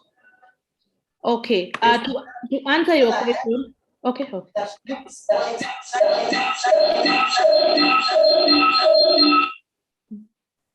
And it can impede your learning. The second thing is we do know that mobile phones aid learning, and they have advantages and disadvantages. So how do you guard against the use of mobile phones in exam cheating? Okay, to answer your question. Now you can respond. Yeah, question number 1. A country like Malaysia, their mode of communication is English. Like all of us, I mean, I've studied and lived in Malaysia for 10 years. So that is their mode of communication is English. So when international students come in, they know very well that they're going to be taught in English. But the challenge that they encounter, remember, they're living in local rental houses, they are interacting with their local classmates.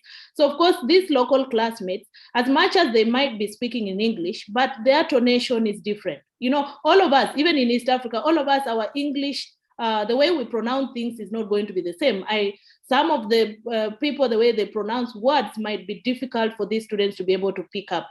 And the reason why now I looked at mobile phone, it's because, you see, for example, I'm in my first year of my study and I've met someone who is in his second year or third year. I can actually ask them, if I'm going to present my research to people, how do I bring it for them to understand? So some of your friends would even guide you, like, don't talk so fast, or maybe don't say these words, because, you know, language also, there are words that when people tell you, you might not even agree with them, or there are words that when you hear people say, you might think that maybe they are rude. So what I can tell you is that mobile phone use for these particular international students in Malaysia has helped them to be able to know how to react to situations in class, how to be able to call each other when they have group assignments, how to be able to form groups, because you can imagine you're living in one corner and people are meeting in one corner. So definitely you need a sort of communication to be able to meet together. So when I looked at mobile phone use, I was basically looking at it, how is it helping them facilitate their communication while in this foreign country?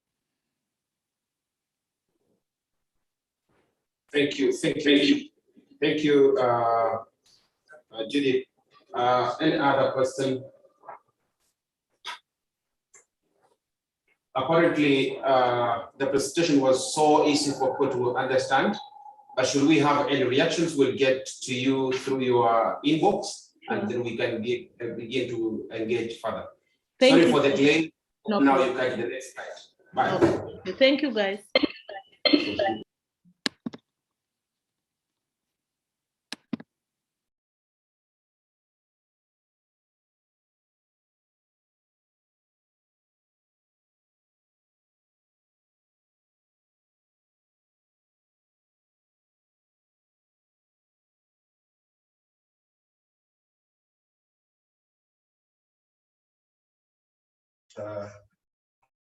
If we're speaking right, still we are done with, yeah.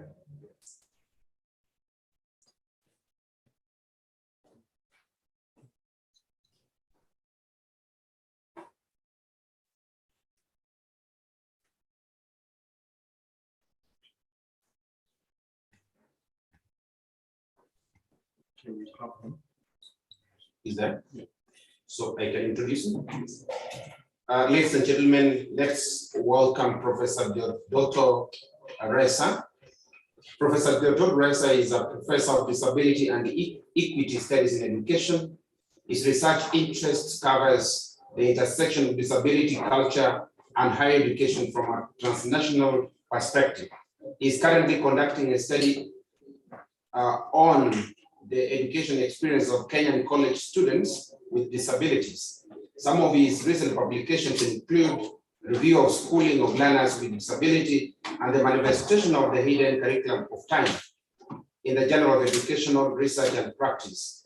Time as a hidden curriculum, qualitative study of changes faced by students with mobility, speech, and visual disability in P12 settings in the International Journal of Research and Review in Education.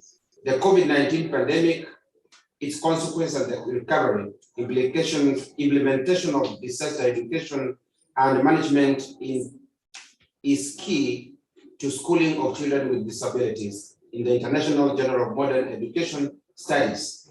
COVID-19 pandemic, inadequate digital infrastructure and shortage of technically trained teachers hinder schooling of children with disabilities in Kenya, in the Kenya Studies Review, and swim or sink in the graduate school, disability and outdoor leisure activities in the International Research Review. Those are some of Professor Resa's works. Now we have the privilege to listen to Professor Resa as he presents his keynote address. Welcome, Professor.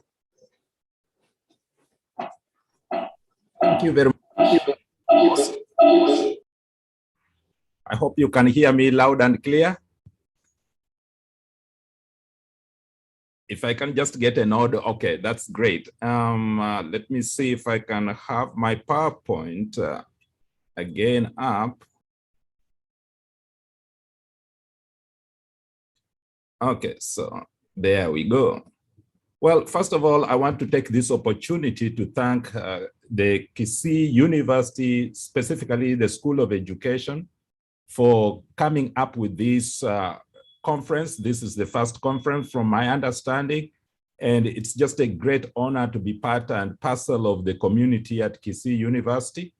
And I'm proud because a focus on research actually is so critical for our resolution of some of the challenges that we may be having, especially in the education sector, but also an opportunity for us to celebrate the accomplishments that we have made so far. The road ahead is long, the challenges are broad, but the accomplishments that we have made themselves actually gives us the impetus to move forward. So I want to thank the organizing committee, Dr. Titus Pacho. I want to thank Dr. Bila Gisore, Dr. Kellen Nyamwange. I want to thank Dr. Omwenga, Njurai, Nyatuka, Bitok, Nyakundi, Areba, and Yambo. I want to thank virtually everyone who invited me into this conference. And Dr. Shitandi, I can't forget you, and everyone who may be supporting me directly or indirectly in one way or the other. So I was invited to talk about repositioning education in changing times, which is the theme of our conference. And I want to look at it from a different perspective. And my talk today is related to local global, the importance of domestication of disability rights in the Kenyan education system. So I am a professor of education. I'm here at Wayne State University in Detroit, Michigan, USA. So I'm very much coming from a transnational perspective in the context that I'm also a Kenyan, by the virtue that I schooled in Kenya, grew up in Kenya before relocating to the United States. Occasionally visit Kenya whenever I have time, just by the fact that I can't run away from my roots. So this is a great opportunity for me to bring my transnational perspective into our talk. So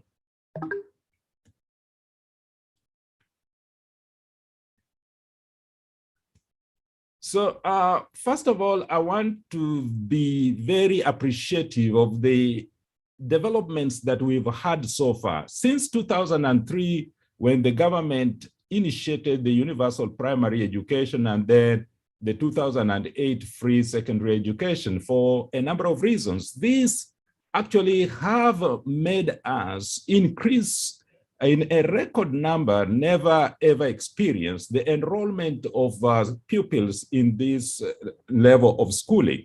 And this is so critical because any nation all over the world cannot succeed in any realm without investing in its young ones. And by availing opportunities for children to school, actually created an opportunity for us to solve some problems. We may be encountering many challenges, but itself was a realization that we cannot run away from our children. We have to make education universal to help them acquire knowledge, skills, and repertoires, and intertwine those skills and repertoires with their own personal experiences so that they can participate in addressing humanity-related issues. So that's the purpose of education. Generally, is to appropriate our culture. And here I'm using the word culture holistically to mean programs of survival, how we live together, how we solve problems that either exist or are emerging. So investing in free universal primary education and free secondary education is something that we need to celebrate as Kenyans. Despite that, we know very well that at the same time, children with disabilities relatively are being left behind despite increased enrollment of children with disabilities themselves in school. And I will be showing some of the trends in education that probably should speak to us and enable us engage in trends that can help us solve some of the challenges that students with disabilities are experiencing. I'm focusing specifically on children with disabilities, but some of the challenges that affect children with disabilities actually can be looked at globally in terms of challenges that are affecting special need children. And these include street children or children who are from low income families, or even the gifted and talented children who are being left behind by the fact that the system of education does not really embrace their way of learning.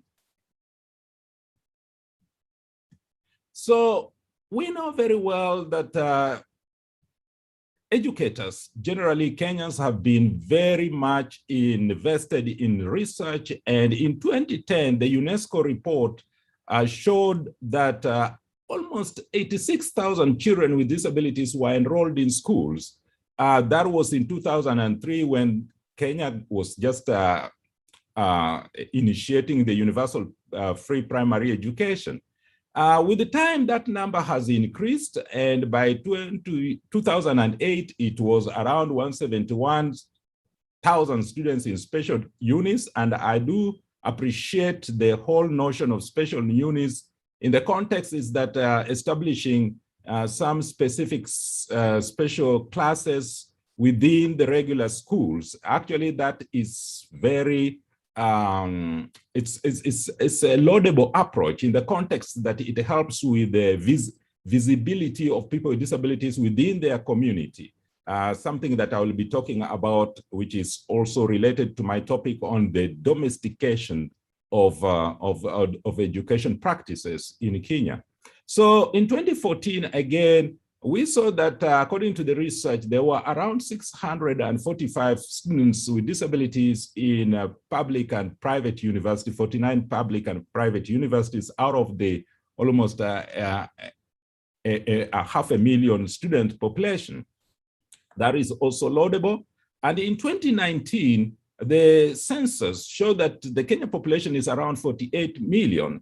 And of these, actually, the census showed that the population of Kenyans with disabilities is around 2 million, which I think, depending on the definition of disabilities, it's questionable. But going by the World Health Organization statistics that 15% of any population has a disability, The 2 million actually is an estimate of people with disabilities in Kenya. So roughly we have 7.14 million persons with disabilities in Kenya. And I will go by 7.14 by the virtue that Kenya is signatory to the United Nations treaties, and therefore we do recognize the 15% as the appropriate estimate. So the census itself, there is discrepancy between what the census gave us and what the WHO estimate really shows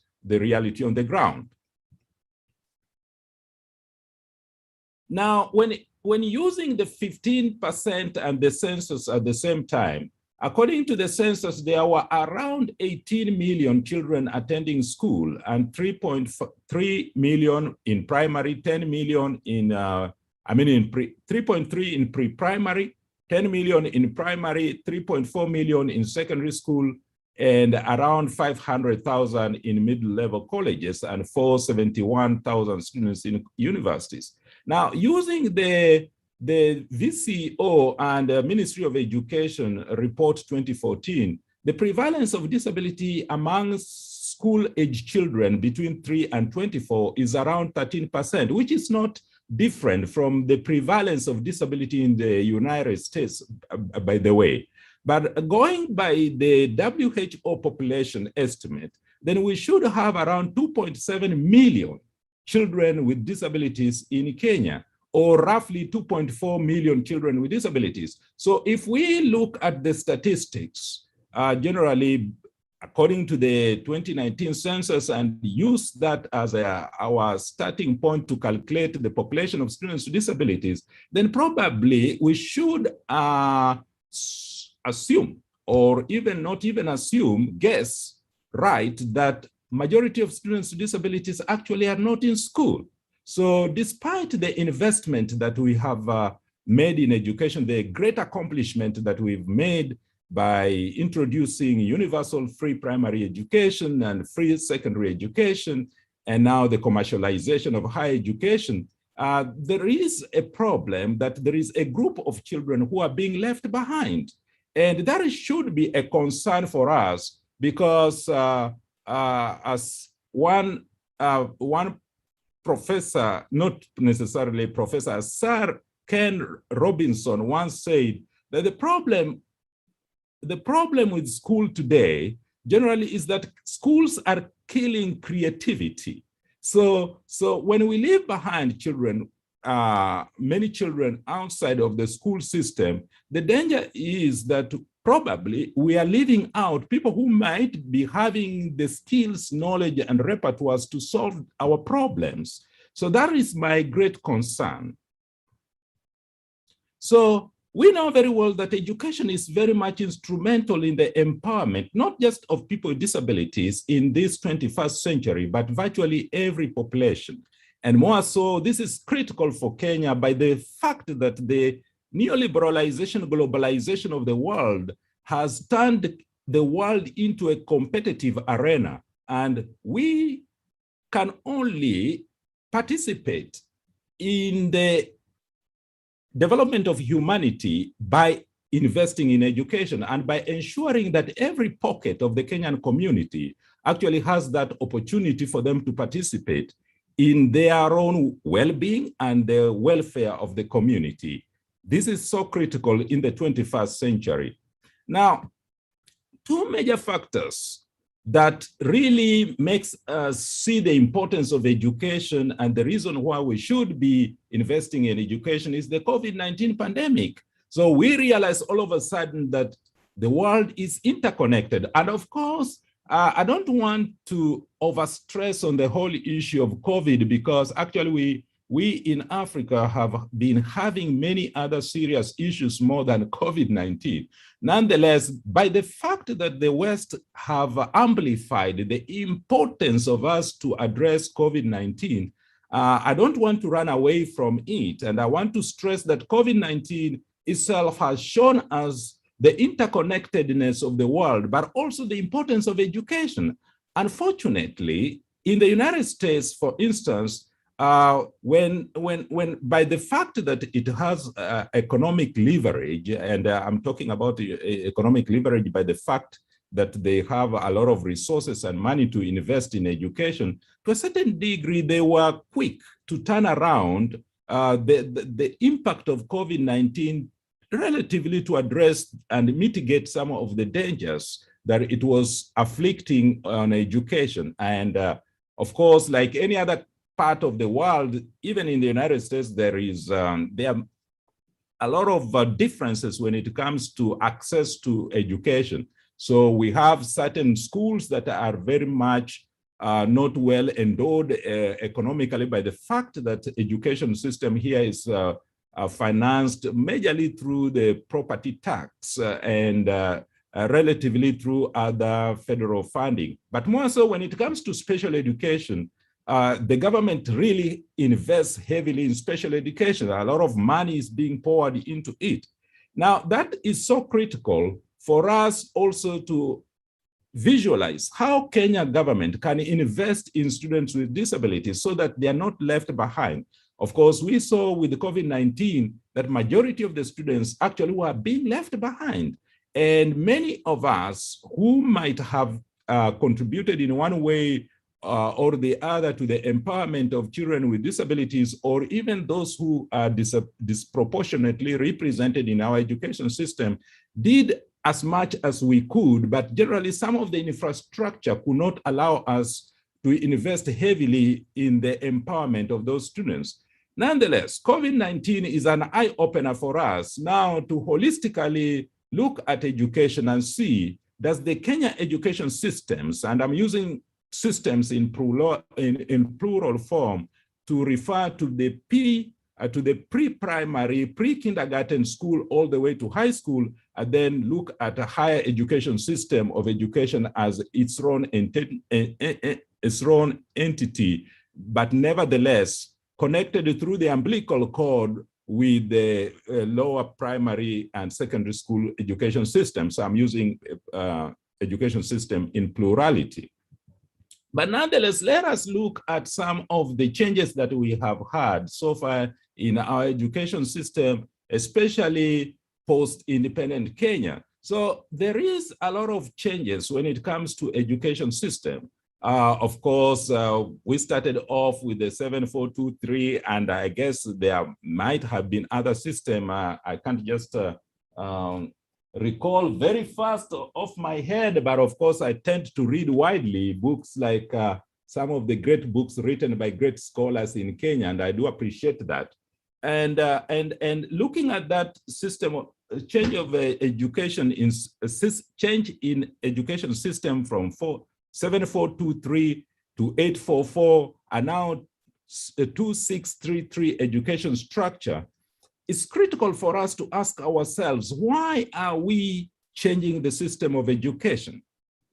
So is there importance of us being consistent with our education system? And are there some other triggers, things that are triggering us to change the education system? If we can keep on changing education system within 10 years or 20 years, there is something wrong with ourselves, with our education system. Of course, we should not be stuck to an education system that is not working. But nonetheless, education system should not be changed from my perspective within 10 years or even within 10 or 20 years. You cannot tell the efficacy of education system within those few years. But nonetheless, if we keep on changing the education system, what kind of mechanisms do we have in place to tell that whichever education system we have adopted will really lead to the realization of the goals and aspirations that the country wants? Now, this is so critical for us as educators by the fact that education system actually, as much as doctors may be valued in the community, as much as engineers may be valued in the community, as much as social workers, lawyers may be valued in the community, education system is the core of our development. We cannot run away from it. It's almost like running away from our shadow. And I will foretell, if we do run away from our shadow in broad daylight or in broad moonlight, then we will never run away from it. So we need to ask ourselves, what kind of education system are we adopting? And why are we adopting those education systems? What is the goal? Where does it take us? And are there groups that, when we adopt new education system, are not being left behind? So it's critical for us to ask ourselves the purpose of education system. And in this context, I'm very much interested in people with disabilities. Does that education system address the needs of the 15% population of people with disabilities in Kenya and not the 2% that we profess or assume we are addressing?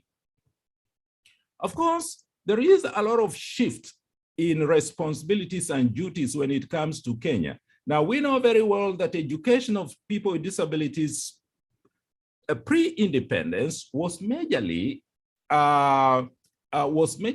left in the realm of missionaries and the church and the religious organizations, and also some philanthropists. These groups have done a tremendous job in the creation of education opportunities for people with disabilities. We should applaud them. But nonetheless, the high time has come for the government and the state government and local government to take the initiative to invest in education of people with disabilities. And they need to partner with local universities to come up with solutions that affect communities, so that those education opportunities can be availed to people with disabilities and other left behind individuals, especially street children. Now, right now, there is increased awareness about disability. Actually, virtually in every realm in Kenya, everyone knows about disability, and everyone knows about disability rights to a certain degree. Now, we as educators have an opportunity for us now to emphasize not just about disability awareness, but to emphasize the importance of making that education accessible, making that education equitable, and making that education system inclusive to allow people with disabilities to belong. So that is so critical. These are intertwined, and it's critical for us educators, especially in higher education, to engage in the top-down approach in solving some of the nitty-gritty problems that we may be encountering within our education system. And that is so critical, especially in the realm of special education debates and in the realm of inclusive education debates in Kenya. I want to stress the importance of us looking at education of disabled people from two major perspectives. We have to realize the importance of the medical model of disability and the social model of disability. There is reality that disability is an impairment, but also we realize that there is the construction of people with disabilities based on the social, cultural beliefs. So we need to create a clear demarcation that are we creating disability and are we constructing disability so that we are creating barriers to limit certain groups of people?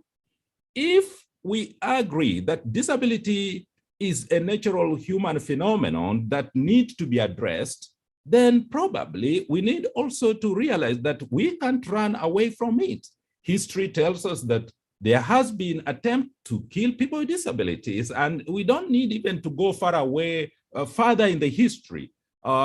Before the Holocaust in Germany, most of the people who were killed before they killed the Jews were people with disabilities. In fact, that was an experiment for them, and they realized, well, you can simply eliminate them, because they were like, well, we have muchas in the society. We need people who can contribute to the development of humanity. And they started doing that by killing people with disabilities. And then they realized, well, we've killed many of them. We can apply the same technique on the Jews. Actually, they are our enemies now. So they ended up doing that. And of course, we need not to even go further away to Germany. We need to go to our neighboring country, Uganda. So when Idi Amin started experiencing economic hiccups, well, the blame started, they started laying blame on other people as the cause of the problems. And of course, people with disabilities were the easy target in this situation. So they started killing people with disabilities. But of course, like any other society, once, like any other government, they say power corrupts, and power corrupts absolutely. So once Idi Amin realized that they can eliminate people with disability, they also learned a lesson that you can use the same instrument to kill other people. So who ended up being killed? Religious people, even as people in the military or any other opponent. So here we need to ask ourselves, disability is a medical condition. We should come up with medical solutions to it. But at the same time, we have to appreciate the naturalness of disability, that we cannot run away from it. It has been there since human creation. And therefore, if we cannot run away from it, how can we mitigate factors that may be limiting students with disabilities' participation in the human development? So those are some of the critical issues we should be asking ourselves. Now, I'm very much appreciative of where Kenya has come from, especially when it comes to the enactment of disability laws. The Kenya Persons with Disabilities Act 2003, which was just revised in 2018, and the Kenya enactment of the UN Convention on the Rights of Persons with Disabilities Treaty, and of course the new constitution and many other developments that we've had within the broader Kenyan community. There is a lot that has been achieved. In reality, let me also say that Kenya, in comparison to many African countries, we are very ahead, maybe not ahead than South Africa, but other than that, we are very much ahead when it comes to disability empowerment. But at the same time, like any other educationist and someone who is very interested in the empowerment of people with disabilities, we need also to ask ourselves that we cannot just keep on comparing ourselves with Uganda, South Africa, or Morocco when it comes to disability rights.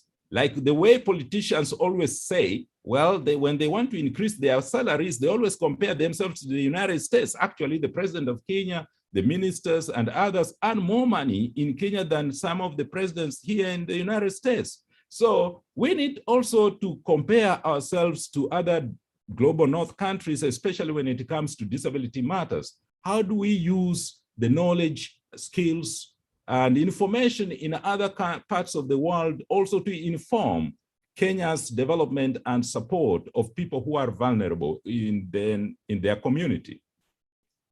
So this brings me back to the whole issue of inclusive education and special education. Since around 2010, there has been a lot of movement within the education system, especially when it comes to schooling of students with disabilities. There is that move for inclusive education. It's a broad and good idea, and it works quite well in developed countries or global North countries where the structure of schooling is relatively in a different way. And I want to give the example of the United States. In the United States, for instance, most of the schools are day institutions, and it makes sense that most people live in the homes, students come from home, and then they go to school. But at the same time, we have to look at the way United States is structured. Majority of the people live in the cities. Almost 80% of the population of the United States live in the cities. And the cities are so much structured in a certain way that it allows the development of infrastructure, and therefore the road system are quite well, the railway system are relatively well, and people have a lot of cars just by the fact that they look at cars as a necessity, not necessarily as a privilege. So schooling of students from day school makes sense here by the fact that they have buses, school buses, busing students to school. And remember also here, primary school and secondary school is virtually free. So it's upon the school districts to ensure that they provide transportation system. But in Kenya, a big population actually live in the rural areas, in very much dispersed areas. And at the same time, the structures are still developing. Nairobi is relatively well placed, or even Kisii, I want to believe, has a better road network. And even if I compare Busia, where I come from, the road network are not all that good. So you can imagine, if we insist on inclusive education, it's a good, great idea. But are we putting the cart before the horse? That's the grandmother of all questions that we should be asking ourselves. I want to believe some of you may be feminists. So if you are, then let me add, that should be also the grandfather of all questions we should be asking ourselves. Now, I want to look at it from another perspective, and that's why I want to emphasize on the importance of research and why research can help us in the domestication of best practices in solving education problems and embracing the achievements that we've made in Kenya. And research is so critical for us. And like any other country, we need the government to invest in research. Kenya, there is a lot of research going on in Kenya, many of them being supported by Western countries. And many of those research, actually, if you come to the epochs of the US learning institutions, and I'm talking about the libraries and everything, you can access a lot of information about Kenya than you can access some of those information from Kenya itself. Now, here's the problem. A lot of solutions to our problems are actually in the libraries in the United States, in Britain or England, in Netherlands, in Germany, in France, and many other countries, in China right now, and even in Russia. So why should we have most of our knowledge that can help us solve our problems lie in the libraries, in the people who are interested in us, but relatively, they are not 100% committed to solving our problems, because you cannot solve someone's problem if they are not ready to participate in solving their own problems. So I'm looking at this as the importance. Where is the locus of research in solving critical issues that are affecting Kenyan education? And this brings me back to the whole issue of the importance of government investing in research programs in higher education. Now, let us look at the desert of Nevada. Nevada is a desert. If you can see this picture here, this is Nevada. It's a desert. It's a total dead desert. This is a Nevada state in the United States. There's desert. There's some of the pictures, but at the same time, you can see how they have turned that desert into big city. If you go to Las Vegas, that's where you can see these palm trees, and you can see all these other things happening there. Here you can see me visiting some of the places, and here is the airport, and here is the part of the city. Sorry, Professor, we are giving you 5 more minutes to wind up so that we can go to the next session. Okay, thanks. Mm-hmm. So that's the desert, and then here is the desert, the semi-desert in Turkana. So where I'm headed with this is that we can domesticate some of the knowledge that we have. For instance, Turkana, what Nevada has done is it has invested in tourism, and therefore it's collecting a lot of money through tourism and investing in education. The question is, can we also use the same knowledge and invest in tourism, let's say in some of the lowly invested areas like let's say the semi-desert of Turkana, and invest in education? And how can government investment in research help us come up with those kind of techniques that can help us promote research and tourism and investment in education to empower those who are being left behind. So that's the question. So of course, education can play a key role in that, especially if we consider the Intergovernmental Panel Climate Change Report 2021. It says that generally we are more likely to be affected by climate change as time goes by, unless we engage in reverting all the global warming and other climate, environmental degradation. And education can help us do that. And we can only do that when research helps us to domesticate some of the findings that are lying in the foreign country libraries. And some of the things that I've been doing is participating in research with the local communities to collect information and see how we can, both of us, use that knowledge in the West and local knowledge to come up with the ideas to solve and address issues of schooling of children with disabilities. In conclusion, we must know that the past to understand, we must know the past in order to understand the present, and in order to use that as a launching pad for us to prepare for tomorrow. And that is so critical, especially now that the climate change actually is going to cause more problems unless we are prepared to invest in addressing them and creating, and doing so can only happen when we invest in pre-kindergarten, nursery, primary, secondary, and tertiary education and research. That brings me to the conclusion of my presentation. Thank you very much.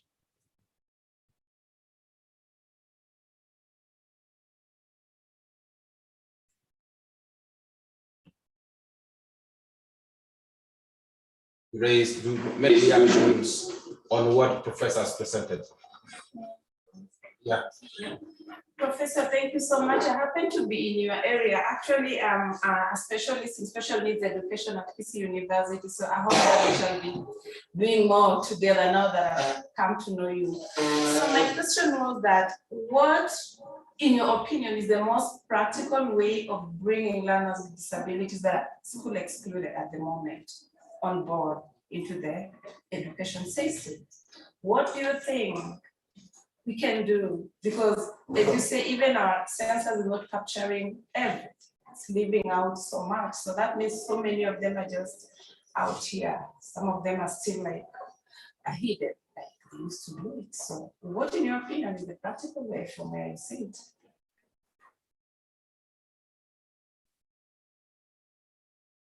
Sorry.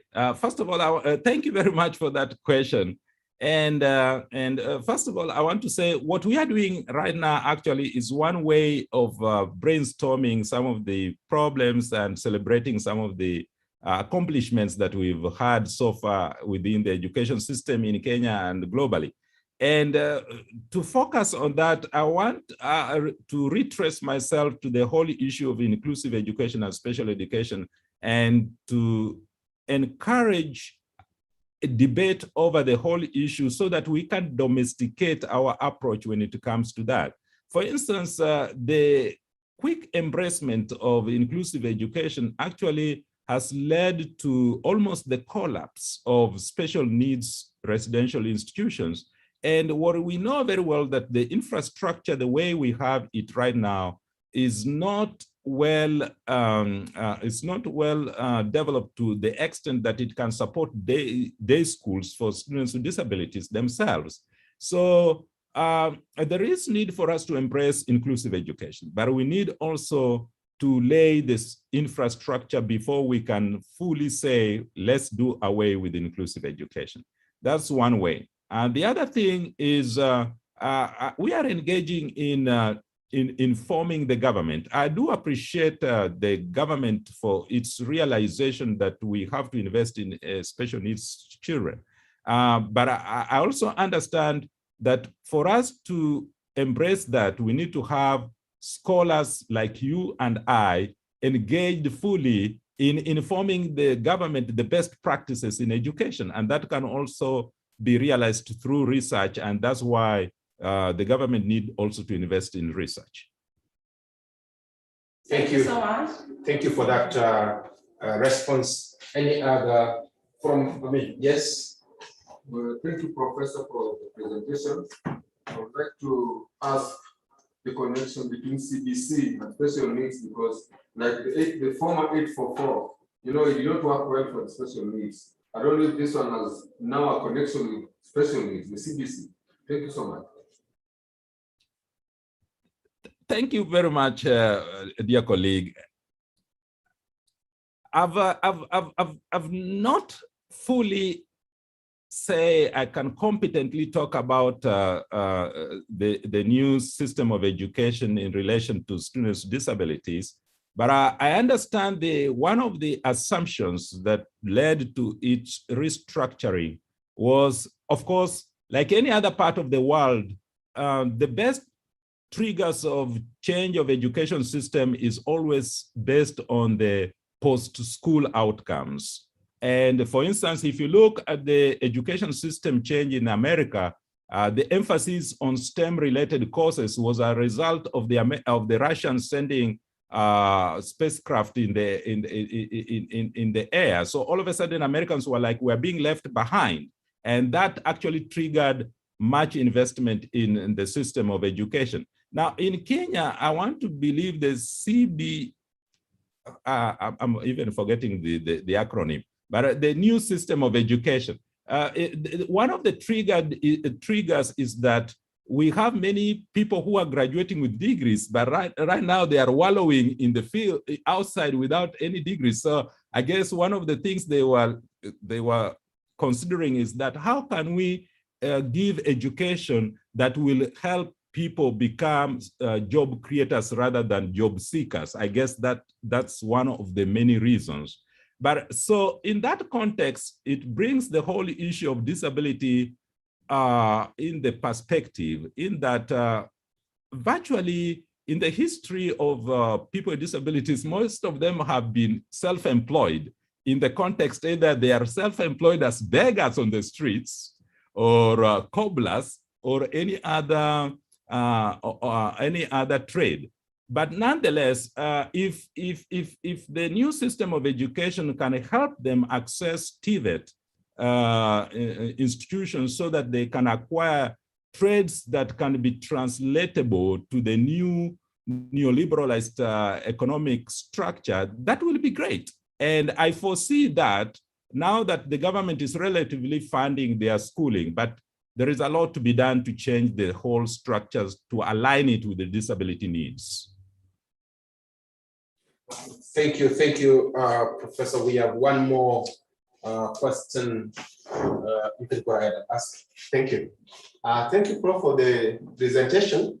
And this question is on to mainstream, which I believe could be a relative of inclusive learning against exclusive or special units or special schools. What would be your take on that when it comes to disability? Now, thank you very much for that question. And let me quickly add that the disability community itself is as diverse just as the general population. I'm sure if I were to ask you right now in that room to start running, I'm sure some of you would be number one, others would be number last. Or if you refuse, if someone was to throw in a lion there, I'm sure some of you would climb the ceiling board faster than others. So the same with people with disabilities. In the context that we have high functioning people and low functioning people, we have to accept those realities. And when it comes to mainstreaming and inclusive education, the whole question we should be asking ourselves, have we created the environment to allow them to be mainstream? Now, low functioning people with disabilities can still function in an inclusive environment if we adopt universal design of learning, for instance. If we do that, it's possible, but are we there? Do we have enough manpower? Do we have enough women power? Do we have enough resources? And do we have the services to accomplish that? The answer right now is no. So everything should be step by step, but nonetheless, we should not allow a structure of education that leaves certain groups behind, the people we know very well that probably they have the key to solving some of our problems. We have one more question. It looks like your presentation has attracted a lot of interest. Let's have you ask the question. Okay, I'm David of our colleague. I'm also taking my my PhD in that area, and I have also a paper to present on the issue of inclusivity. Professor, now you are in the States. I've been trying to look at the comparative. You see, after the declaration of International Declaration of Children with Disability, where they recommended all governments to initiate inclusivity, I know America is ahead of us. So as I am a scholar, maybe to create a way to give us a picture of how has America taken it and how successful is inclusivity initiative taken root in America, and how can you advise us as a Kenyan government, because we are also trying to see that at least inclusive education becomes also a way of how we can improve the livelihood of people with disability. Thank you very much for that good question. Let me first of all say America has embraced inclusive education, but is still practicing special education. But let me also add quickly that when I did my bachelor's at Maseno University in special education, most of the laws that I learned about special education were American special education laws or the Britain special needs education laws. So generally, what I was learning was that this is the way education for people with disabilities should be structured and delivered. Now, in America, the current, because they had the first, because education was not public until, was not free and appropriate public education for American children with disabilities until 1975, when the Education of All Handicapped Children Act was enacted, and that was revised in 1990, and now we have the Education of All Individuals with Disabilities Education Improvement Act. Now, here is the difference between those laws, the reason why I'm bringing the laws into perspective. In America, the laws, the disability laws allows the parents to sue the school, and that's what schools fear most, being sued by the lawyers. But in Kenya, probably the only law, I guess, lawyers can play around with things. I'm not a lawyer, but I guess they can use the Persons with Disabilities Act to sue that. But you see, in America, they have different laws. So the Individuals with Disabilities Education Act addresses special education needs education, specifically from preschool all the way to high school. So that law addresses that education. So, and they also have another law, which is more broad. So we have the Americans with Disabilities Act. So that one is a different law altogether. It's so universal. But the one that addresses education itself is specifically is the is the Individuals with Disabilities Education Improvement Act. Now, in Kenya, do we need to start suing schools to implement laws and to provide services? I guess that can be a tricky question because to a certain degree, there is need for that, but at the same time, can we simply engage in a debate so that we can domesticate some of the solutions? Because, I mean, Americans with the education of their students with disabilities, they are coming from the unknown to known. We Kenyans, we are coming from known and moving to more known in the context that we are using other people's framework. So if we can use that other people's framework to bridge the gaps that we have, I guess we can make tremendous leap forward. Thank you very much, Professor. That was a very thought-provoking presentation. We have benefited a lot, and I'm sure we have your link in case we need to do further interactions. We will do so that we are able to make sure we also make steps in terms of inclusive education. Thank you very much. I do appreciate very much, and I appreciate the organizers of this conference and the whole university community. I look forward to working with you too. Thank you very much indeed. Right.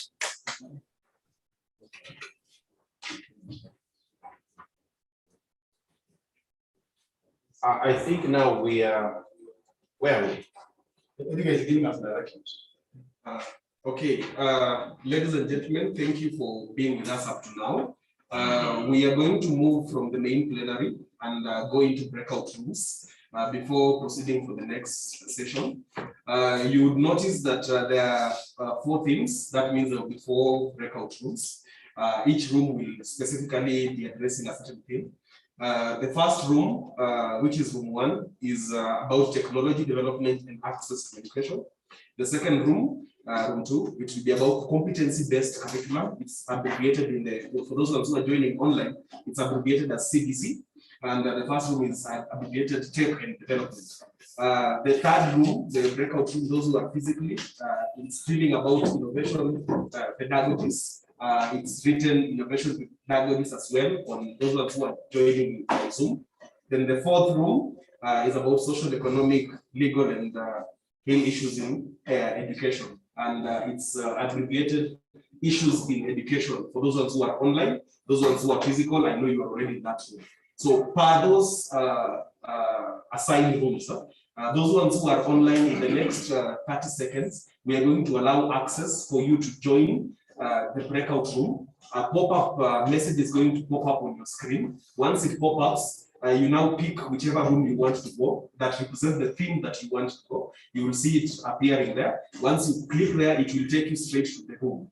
And then the members of those who are in those rooms physically, the tech people in those rooms will assist us ensure that that room is discussing the same thing that the people who are joining online also is. So in the next 10 seconds, we are going to open the rooms. And then once the pop-up message shows up on your Zoom screen, you can select the room of your choice, and it will take you directly in and move you out of the plenary session. Thank you. Thank you, Edgar. I think we will allow the time for members to join us, Edgar indicated, and remain in those rooms because most of us are in the physical rooms where we are located. So the virtual people have to join, then the chairpersons and the rapporteur in those groups. Take data of those who are available. After taking data, then arrange people on how to present after lunch. We should be having a break of 10 minutes for lunch. Then we come back to the rooms which we have entered. Thank you. Thank you. That should be happening now. You should be joining the several different rooms on the breakout sessions. And then the discussion will continue in those rooms with those particular chairs.